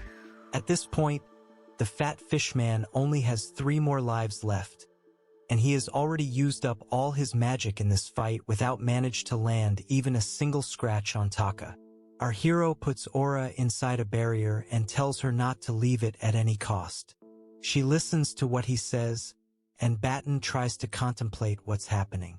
The Teenage Mutant Ninja Turtles and the Demon Shark both had bodies stronger than iron, and yet Taka was able to smash them to bits with his bare hands. Taka takes a second to look at Ora with shady intentions, so Baton figures he must have fast casting skills which puts him above elite level. With his body strength and the ability to defeat an upper elite class demon, there is no mistaking the fact that Taka is the 1 in a million hero class. One of Baton's men tells him that the summons team is ready, so this does give him a chance. Taka is surprised that the fat fishman still has something up his sleeve, but he notices the slave girls being wrapped around by tentacles and thrown into the air. Our hero laments that he forgot about the girls, so he jumps into the air and grabs all of them, mostly by their shady regions. Taka is very happy to be grabbing some very soft pillows, but Aura reminds him he's here to fight a demon summoner, not get shady with cute girls. At this moment, Taka notices something odd, and Baton celebrates having tricked him. Our hero is in front of a summoning circle and Baton uses his spear to call upon the great founding fish person. He uses up one of his lives in the process and wishes destruction upon his opponent. Suddenly, a supreme being shows up on his fish throne, and Taka watches on in amazement. Baton tells the Lord that Taka is an enemy of the fish people, but is in the hero class, which is the same as his. This is why he needs the Fish Lord to lend his power, but Baton gets mocked for being a pathetic member of the royal family.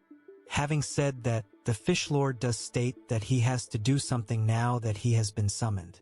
He reveals his name to be Kanaloa, the Lord of the Coral Sea, but also tells Taka that there is no need for either of them to remember their names. He has slaughtered 12 other heroes, and he tells Taka that there will be no time for him to lament.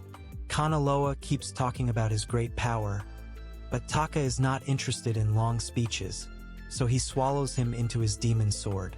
This is done in a single second, causing Baton to panic even further while our hero thanks him for giving his sword his favorite meal. Now, Taka asks Baton if this was supposed to be his trump card because he's getting bored now. It's time to end the match, which strikes fear into Baton's heart. He runs away like a coward and wonders if he has any item he can use on Taka. There's a charm of flame, a giant sea urchin, a rosary, and some poison arrows, but none of them work on our hero.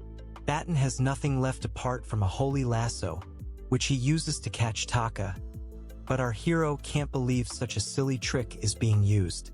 It's only going to take him a moment to break free, but suddenly, he feels all his strength abandoning him.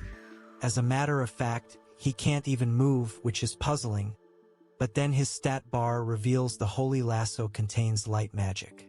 This means all his skills are blocked because he hasn't even gained level 1 resistance against light magic.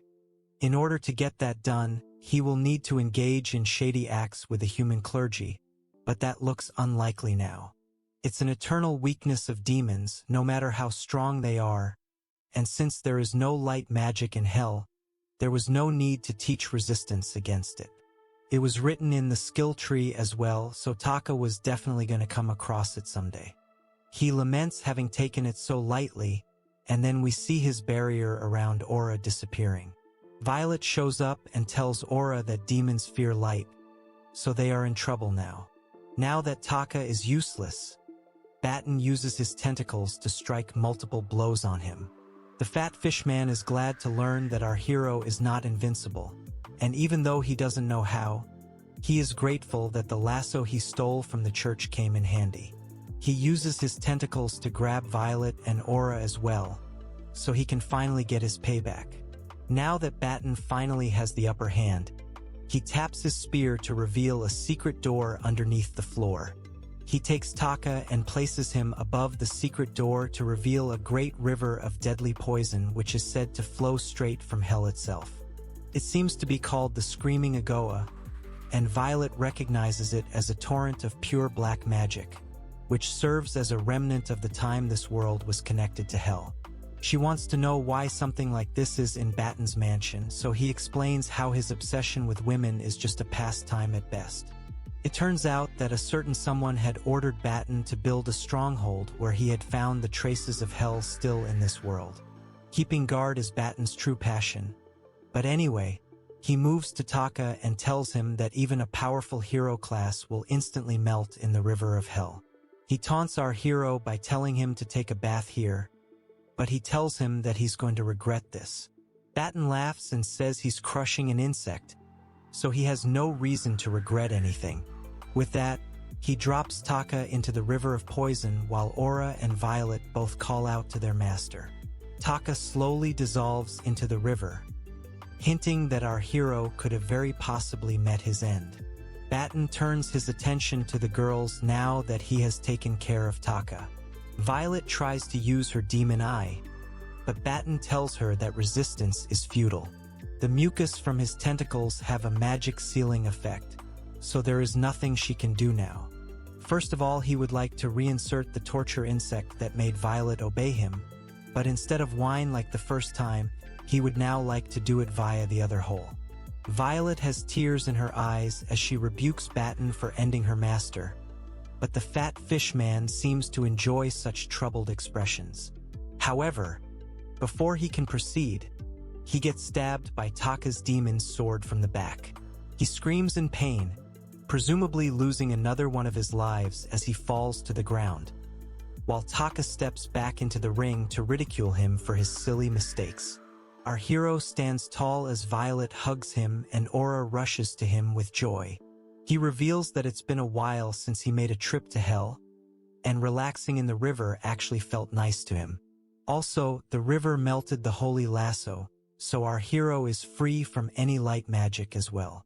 Baton can't believe that Taka went into the river of hell and still came back without a scratch. That's when it strikes him that our hero is actually from hell itself. Now, the rest of the villagers show up to tell him that all the small fry have been taken of.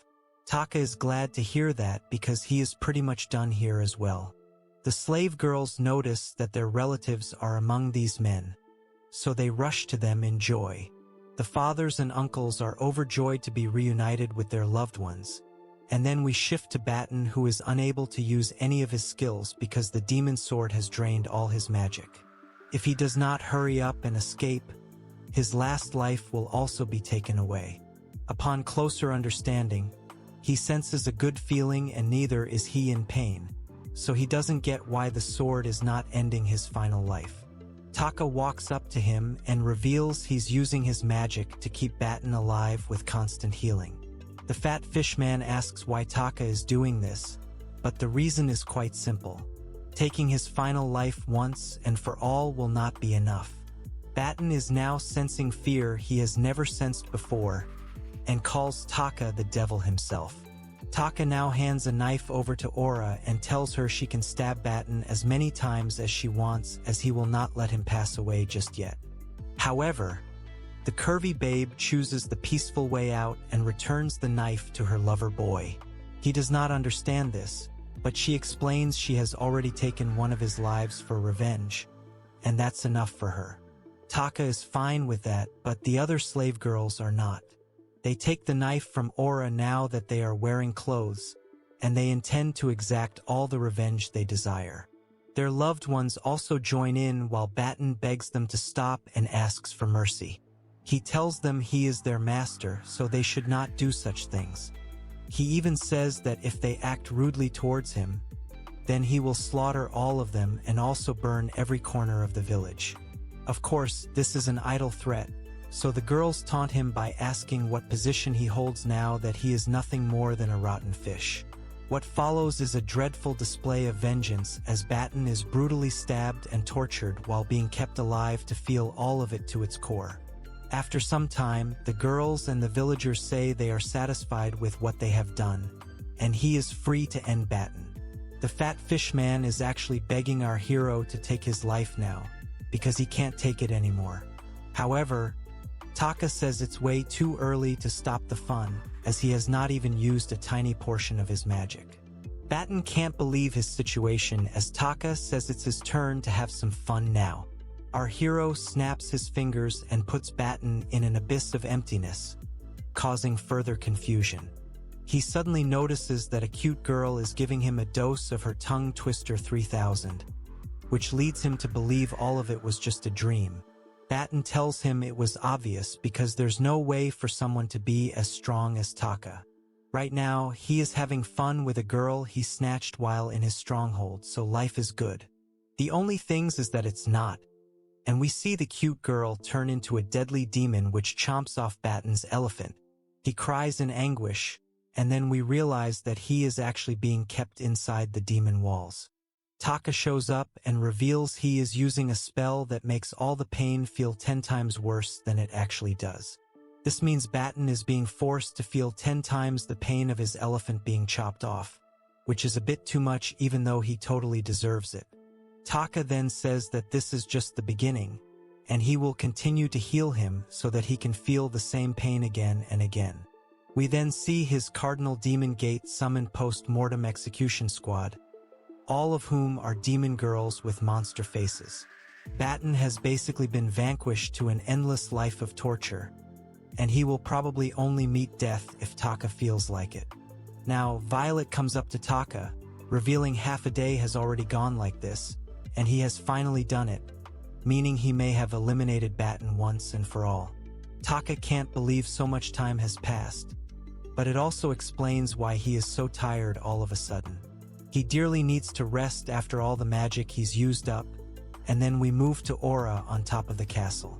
Suddenly, someone grabs her soft pillows from behind, so she's about to tell him to stop. However, after realizing whose hand it is, she is more relaxed and smiles while also calling our hero a shady man. Taka does not seem to mind that at all, and he smiles as he holds on to his favorite body part. Aura also smiles as she thanks him for all that he's done. Of course, this would be a happy ending in itself, but there's more of the story to cover, so we move forward in time. The villagers have proudly renamed the village to Takamichi Village in our hero's honor. The village head tells Taka that it is their duty to repay the favor he has done for them, as defeating Baron has led to more manpower for them.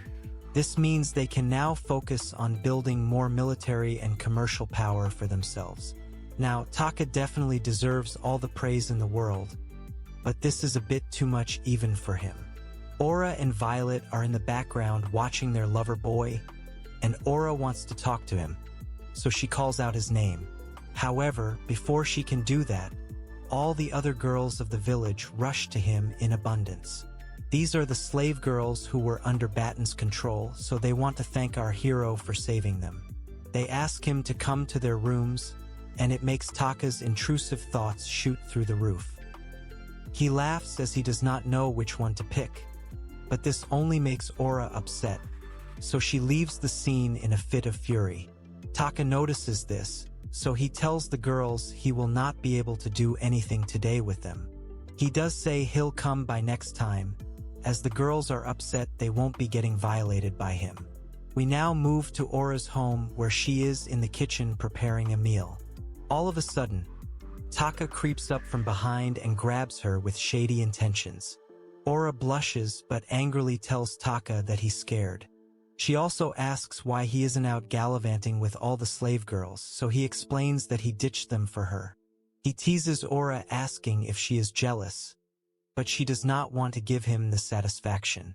Our hero asks her if she is making tamagoyaki, and she says she's doing it for him. She believes that Taka will be leaving the small village anyway, and Amira likes this dish, so she would like her to have it while Taka is still here. Of course, Taka knows that there will be more people like Baton who are pulling the strings, and he doubts they will stay silent after what he has done to the fat fish man. If he has to find the main leader, it would be better to go to a big town or city, as he also wishes to expand his knowledge. More importantly, he needs to seal the deal with a priest girl because that will give him resistance against light magic.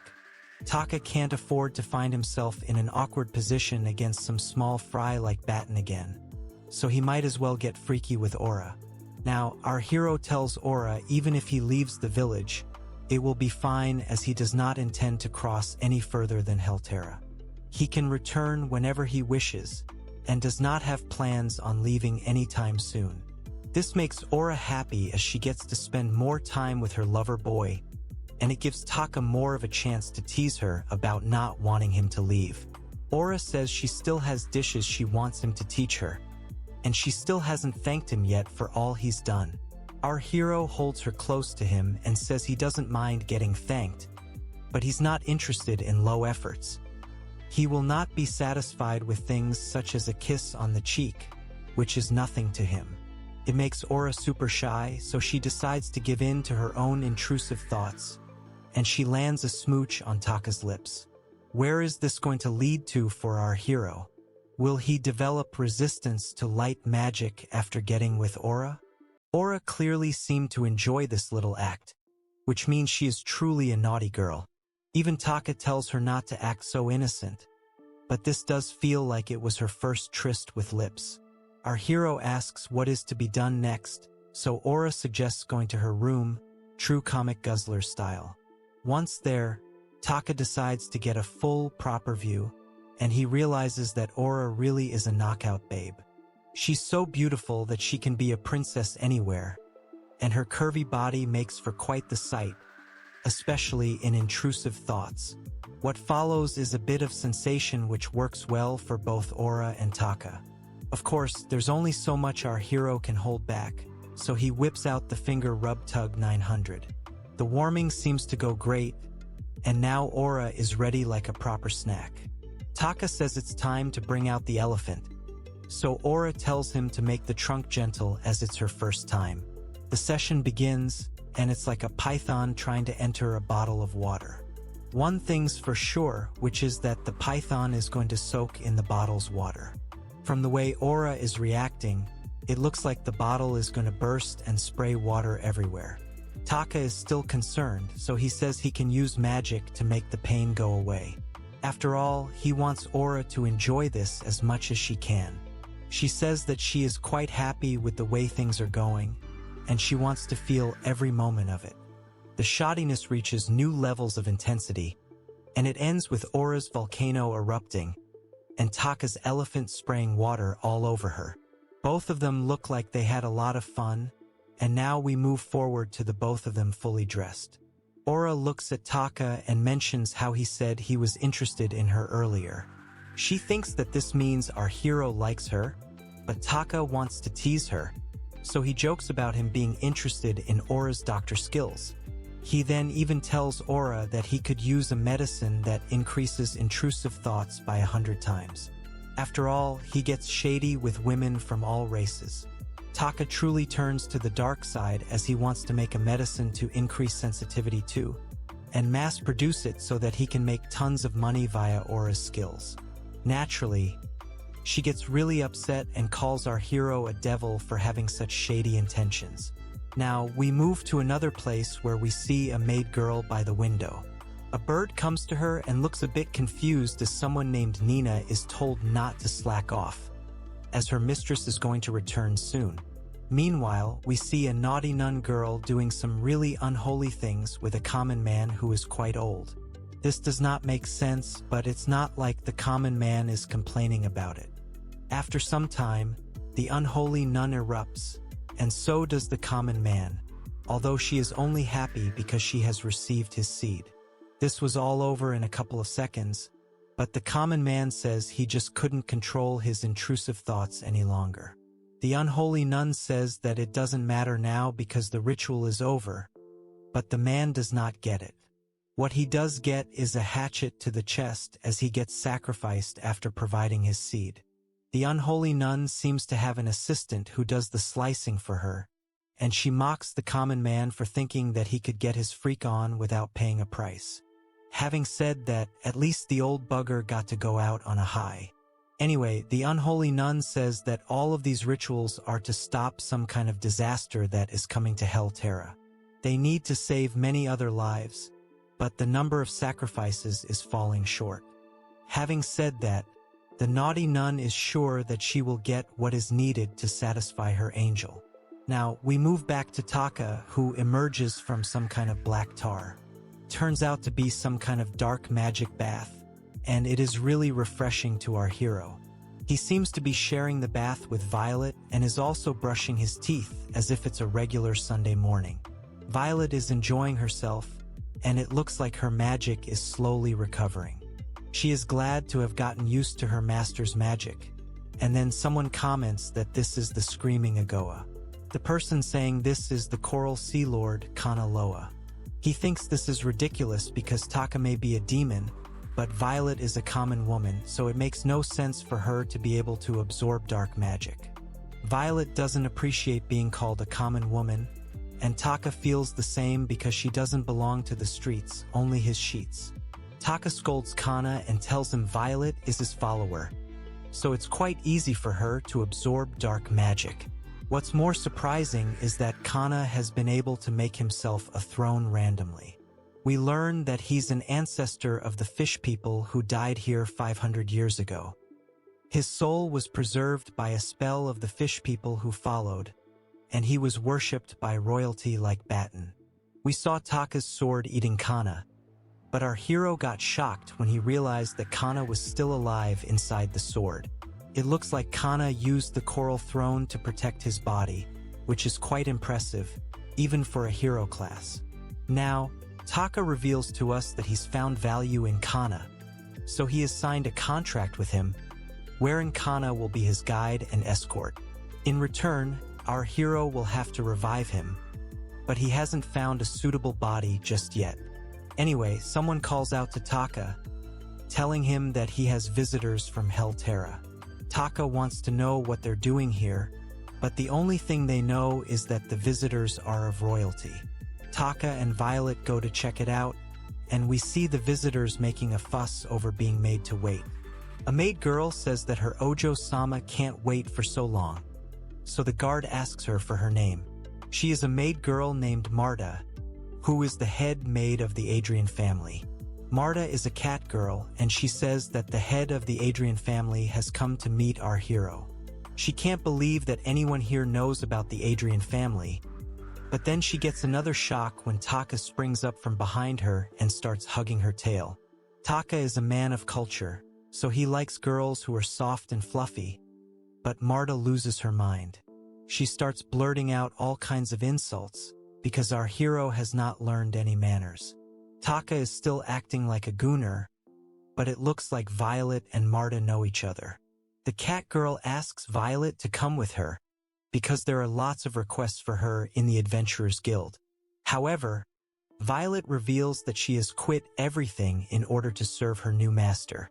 Taka teases Marta because she can't believe this at all. The head maid has had enough, so she decides to eliminate Taka for touching her tail and apparently abducting Violet.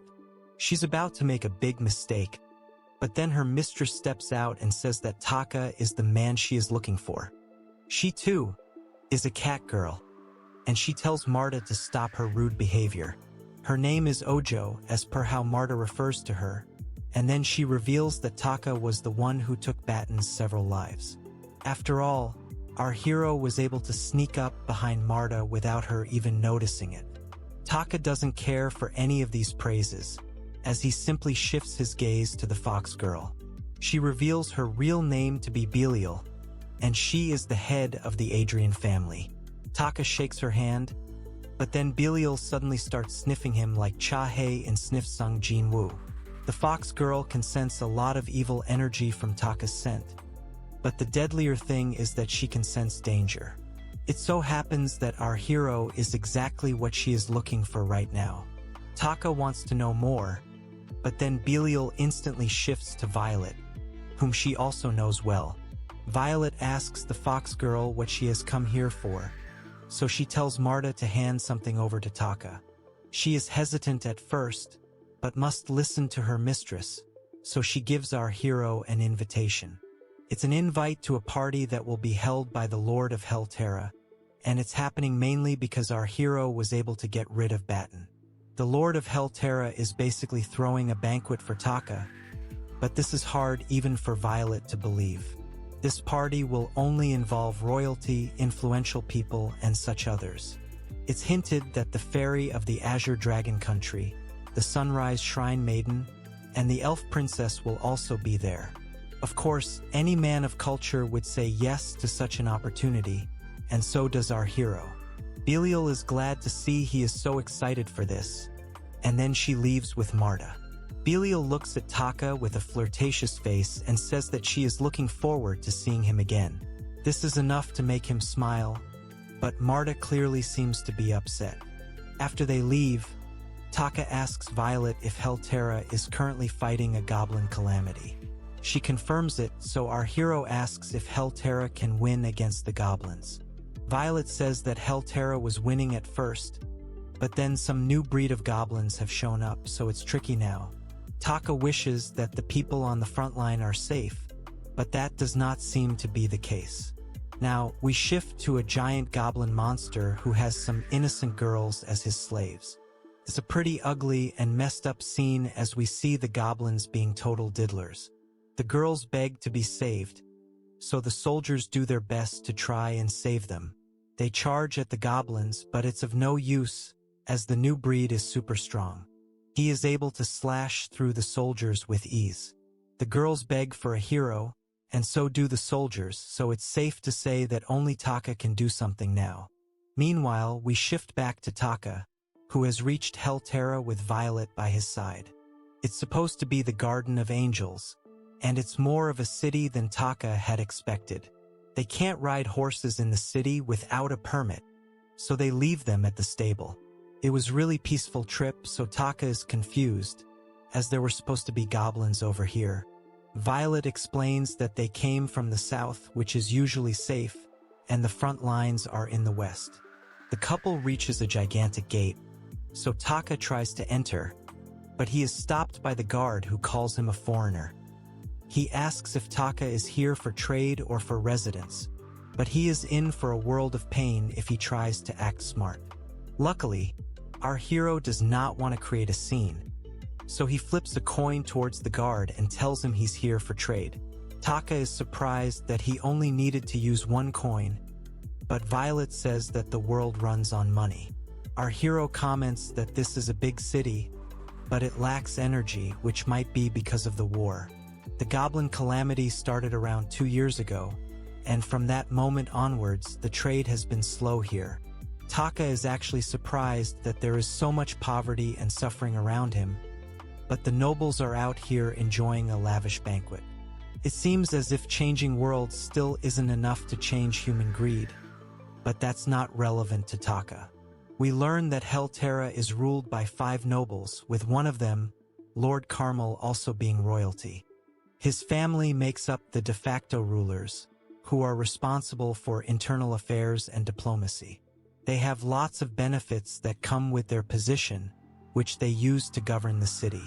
Next up is the Silence family with the fish crest, who are responsible for alchemy and magic. After them is the Mont family with the serpent crest. They take care of agriculture, finance, thieves, food, and drinks too. Due to so much control, they are shady people who also control illegal slave trades and gambling. Next is the K-Roll family with the hawk crest, which takes care of the knights and the soldiers guild. They have the strongest army, which is why Terra is still alive as a city despite the goblin calamity. The final family is the Adrian family, which is headed by Biliel. She manages general goods, appraisal, liquor guilds, and the Adventurers Club. They are also the weakest family in terms of political power, but the Fox Girl is still a babe. Our hero comes across the Adventurers Guild and comments that it's been a while since he felt like he was actually in another world. You must have a job to stay in Terra, so lots of people become adventurers as they have more freedom. Now, the couple enters the guild, and everyone's eyes are fixed onto Violet. She is quite the celebrity here, as people sing praises of her, while completely ignoring her master.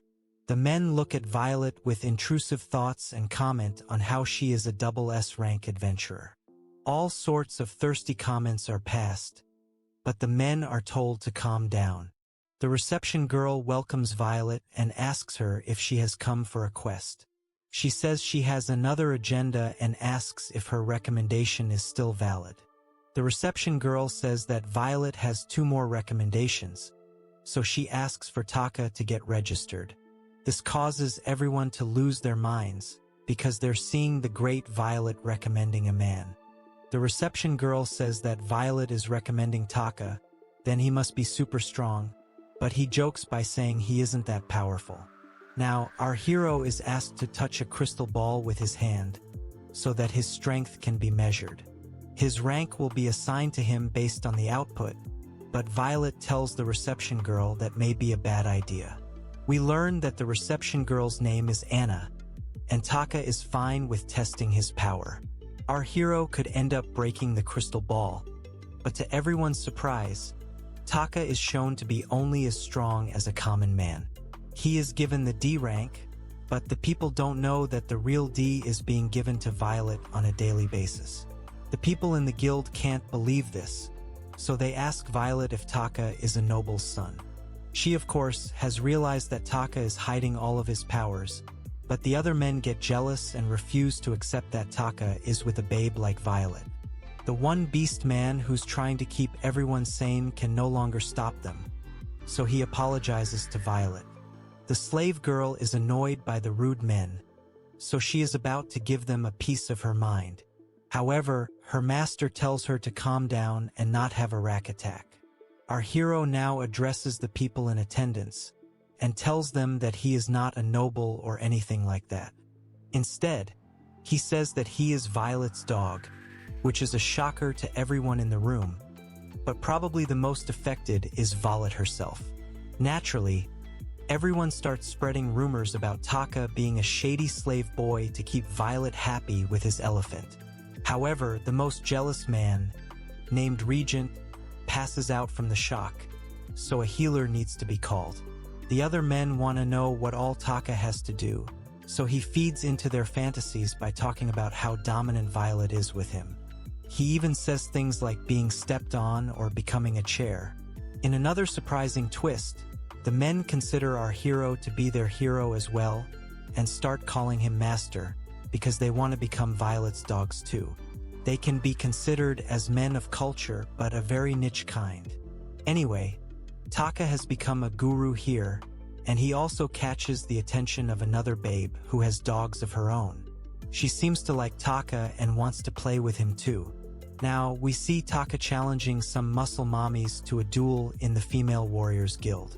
One of them asks why he wants to duel her, so he says that he wants the muscle mommies to massage his lemons if he wins. This is ridiculous for sure, but then our hero says that the girls can ask him to do whatever they want if they end up winning. They intend to make him work till he drops, but in this case, Taka wins with ease and we immediately shift to a group project involving elephants and kitties. The girls have seen his magical elephant, so now they want our hero to keep them exploding again and again, with many other girls watching on from the sidelines. They are also told to join in, and Taka has no problem with it because he was given a quest to unlock his iron mental skill. He does it with ease by conquering the Female Warriors Guild, but all of us at Comic Guzzlers are simply saying it should have been me, not him. Basically, Taka needs to unlock all these activities, so that he can ascend the skill tree and become even stronger than he already is. Back at the guild, we see a fighter named Domi being praised for completing a difficult mission. Despite being a newbie to the scene, Domi says that archery is easy, so he'll bring the others along the next time. Now, the girl we saw earlier with eyes on Taka approaches Domi and praises him. He asks her if she would like to join his party, but his other party members leave instantly, as if something bad is about to happen. The woman says that she wants to shake Domi's hand, so he agrees, as she is a babe. However, the woman cracks his arm as they greet each other, and this seems to be something she does regularly. Domi's party members lament her style, but she mocks Domi for having a weak arm. The others wonder who this woman is, and we learn that she is called Helena. She is the second daughter of the Silence family, which makes her a leading noble. Helena also seems to have double S rank power, which puts her somewhat close to Violet's level. After mocking Domi, Helena takes a look at our hero again, who is surrounded by everyone due to him being Violet's dog. After providing some elf advice to a fellow man of culture, Taka is approached by one of Helena's slave boys. He tells Taka that his mistress is calling for him, but one of Taka's followers tells him that she likes to bully newbies. Luckily, since Taka is another double S ranks dog, he doesn't need to obey Helena. However, our hero can see that Helene is a 10 on 10 baddie, so he instantly reaches behind her. She is shocked to see how quickly Taka was able to get here, and her slaves decide to take care of him. She tells them not to stress their chests, and tells Taka that he seems to know his position. He says it's all due to being Violet's dog, but Helena has a simple request. She wants Taka to become her dog and leave Violet. All the other men are also taken aback, because this is the first time Helena is not bullying a newbie. However, another adventurer tells us that Helena is trying to take a shot at Violet because they are rivals. This is because Violet surpassed Helena at a much younger age, so there's definitely some salty feelings.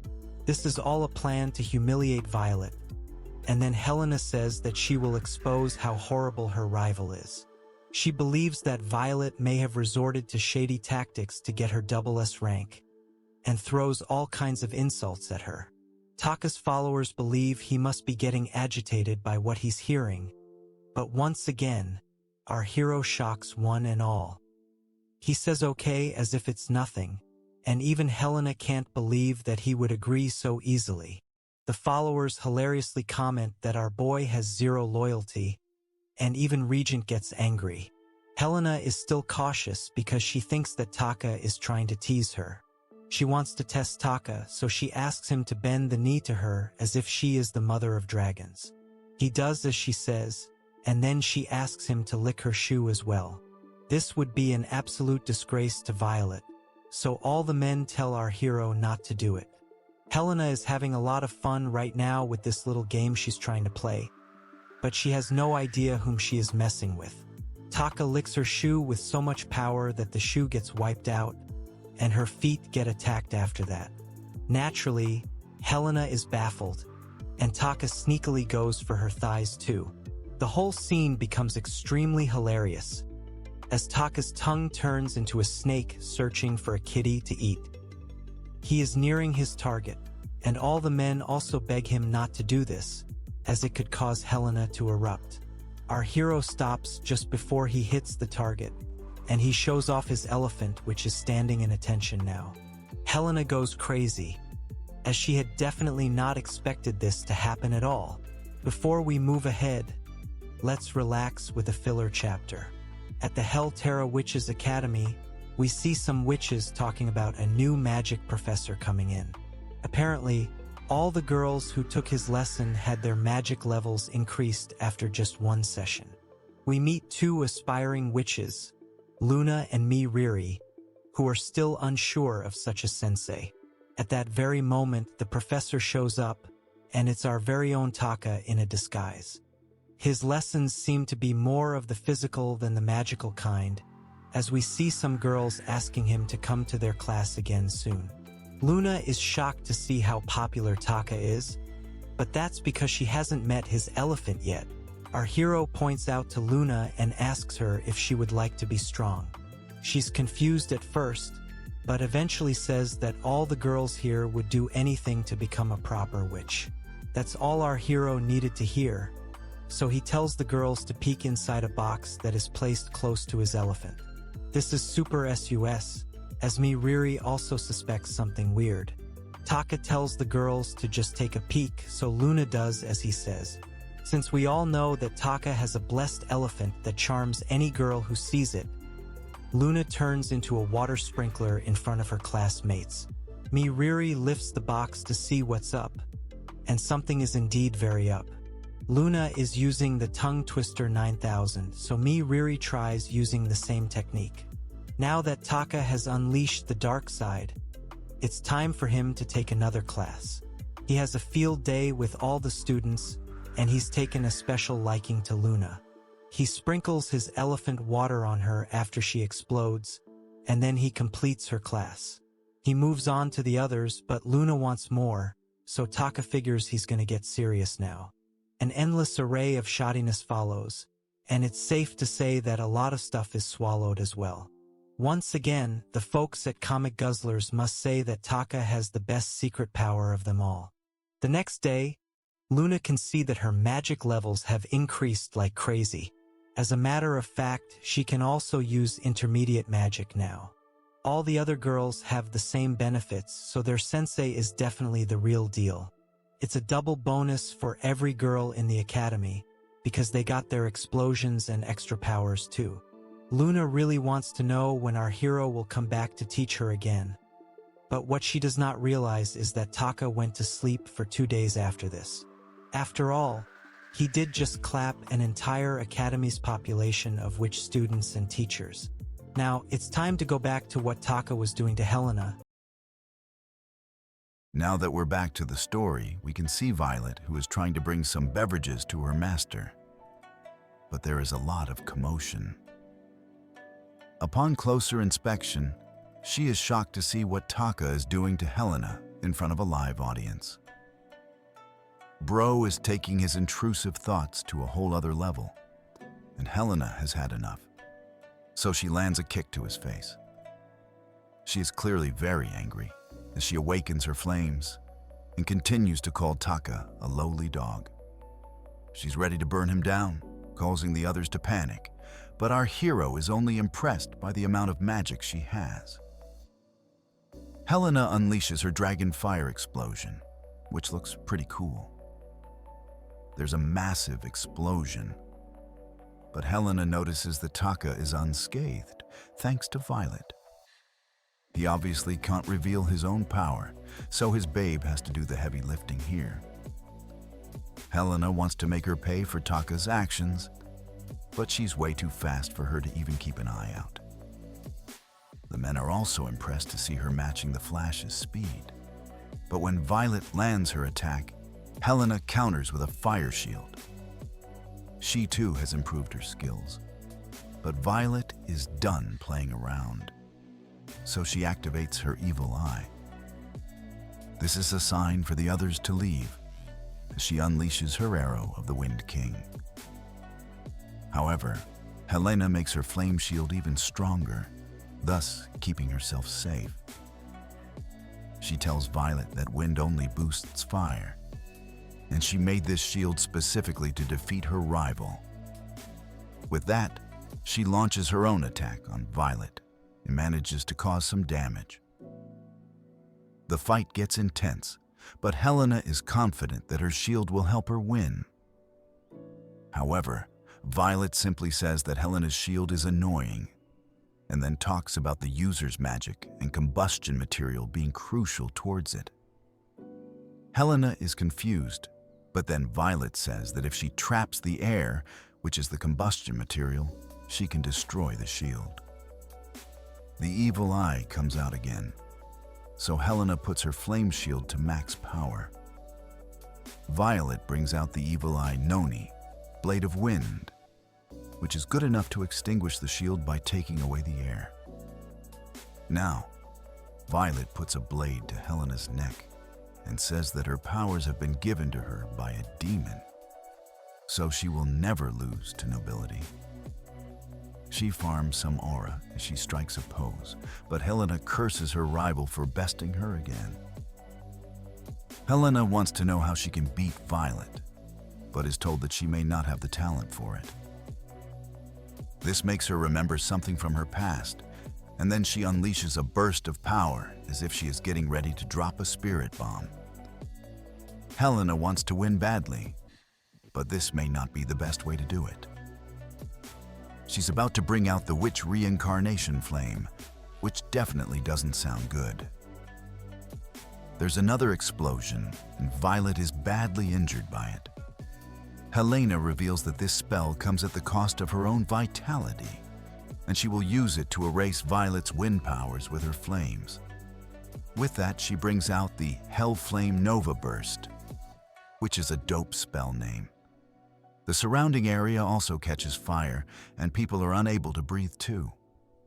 Violet won't give up, so she brings out the evil eye Noni, Mercy of the Wind King. However, the attack doesn't work, and Helena goes into overdrive. Violet warns her that she won't be able to control the combustion, but it's too late. A witch in the area says that this spell allows Helena to become temporarily stronger than even multiple SS ranks. So Violet should just give up, as she is a semi-rank hero. Of course, everyone has forgotten about Taka, so he decides to steal the show by just blowing some air at Helena. This immediately extinguishes all her flames, so our hero has done a god-level flex.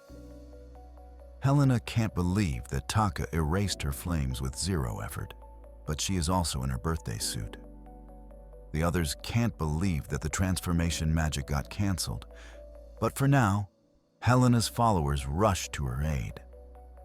Violet would expect nothing less from her master, but he tells her to keep quiet because he still hasn't overcome his weakness to light just yet. We learn that Taka used a forbidden magic skill, and the level between him and a semi-hero level is way too big to even measure. He also tells Violet that he was getting cozy with Helena because she is the daughter of one of the 4 great nobles. Having her on his side would be a great bonus. But Helena is really upset. She calls Taka a dog again for all the emotional damage he has caused her, but Bro couldn't care less. Helena is at her limit, so she passes out. But what's worse is that her magical power is weakening. A healer named Irina tries to help her out, but things are not looking good. Despite being a double S rank healer, Irina's remedy magic can't bring Helena back from the brink of death. This isn't an injury or illness, but rather the toll of using the witch reincarnation spell. Helena tells Irina to stop trying, because this was all her own fault anyway. Violet asks her how many times she used that spell before today, but even Helena can't recall, although it could be as high as 7 times. Basically, she did this because she wanted to best Violet's achievements, considering she is of nobility. It's all due to optics. But Helena does refer to Violet as Oni-san now, as she laments her lack of talent. This is not a good look, as it seems to be the end for Helena. But then our hero steps up and gives her a slight tongue twister 300 special. Helena is surprised by this, but her followers are enraged, because this does seem a bit out of pocket. This goes on for a bit, and as everyone watches on in disbelief, Taka says that since he licked Helena's shoes so much without any reward, he decided to take it himself. This completely flusters her, and she demands to know why he has embarrassed her again. She has lost her patience, so she decides to teach Taka a lesson. But then she realizes that her body has healed. Everyone is pleasantly surprised, and even Irina confirms it after taking a look. Violet asks her master what he did, but he says it's the same as what he had done while fighting Baton. He turned his magic into vitality and gave it to Helena. Nobody can understand how Helena healed, despite seeing that it happened right after Taka did his thing. The healed noble is grateful and asks Taka what he did, but he says it's nothing. Also, the side effect is about to kick in now, so she should get ready. That's when Helena feels a sudden surge of emotions and pounces onto our hero. Her followers are shocked to see this, but even Helena does not know why her body is suddenly feeling so hot and heavy. She rubs all over Taka, but tells him to stop, which is technically true because his elephant has cast its spell. Helena can't take it anymore, so she decides to bring out her own tongue twister with a Hawk Tuwa Deluxe package. The followers can't believe what they are seeing, but Irina tells them to stand back. This could a part of Helena's recovery, so if it's not done properly, then everything could get ruined. The noble girl can't control herself, as she gives in to temptation and she offers her kitty to Taka immediately. Our hero is not going to say no to a luscious meal, so he goes for it. He asks if he can move now, but Helena says there's no need to ask anymore once inside. Tons of unspeakable acts follow, and soon enough, Helena has the right kind of She needs some time to recover, but she calls Taka a good puppy for making her feel great. After they are done, Taka checks out a few things, but Helena says that he should devote himself towards being her slave boy. Bro can only smile and call her a hopeless young lady, but it's exactly what he was hoping for anyway. Now we can see that the main office of the Adventurers Association needs to be rebuilt after Helena's little outburst. President Marta is quite upset, and as luck would have it, Taka shows up with his harem babes at this very moment.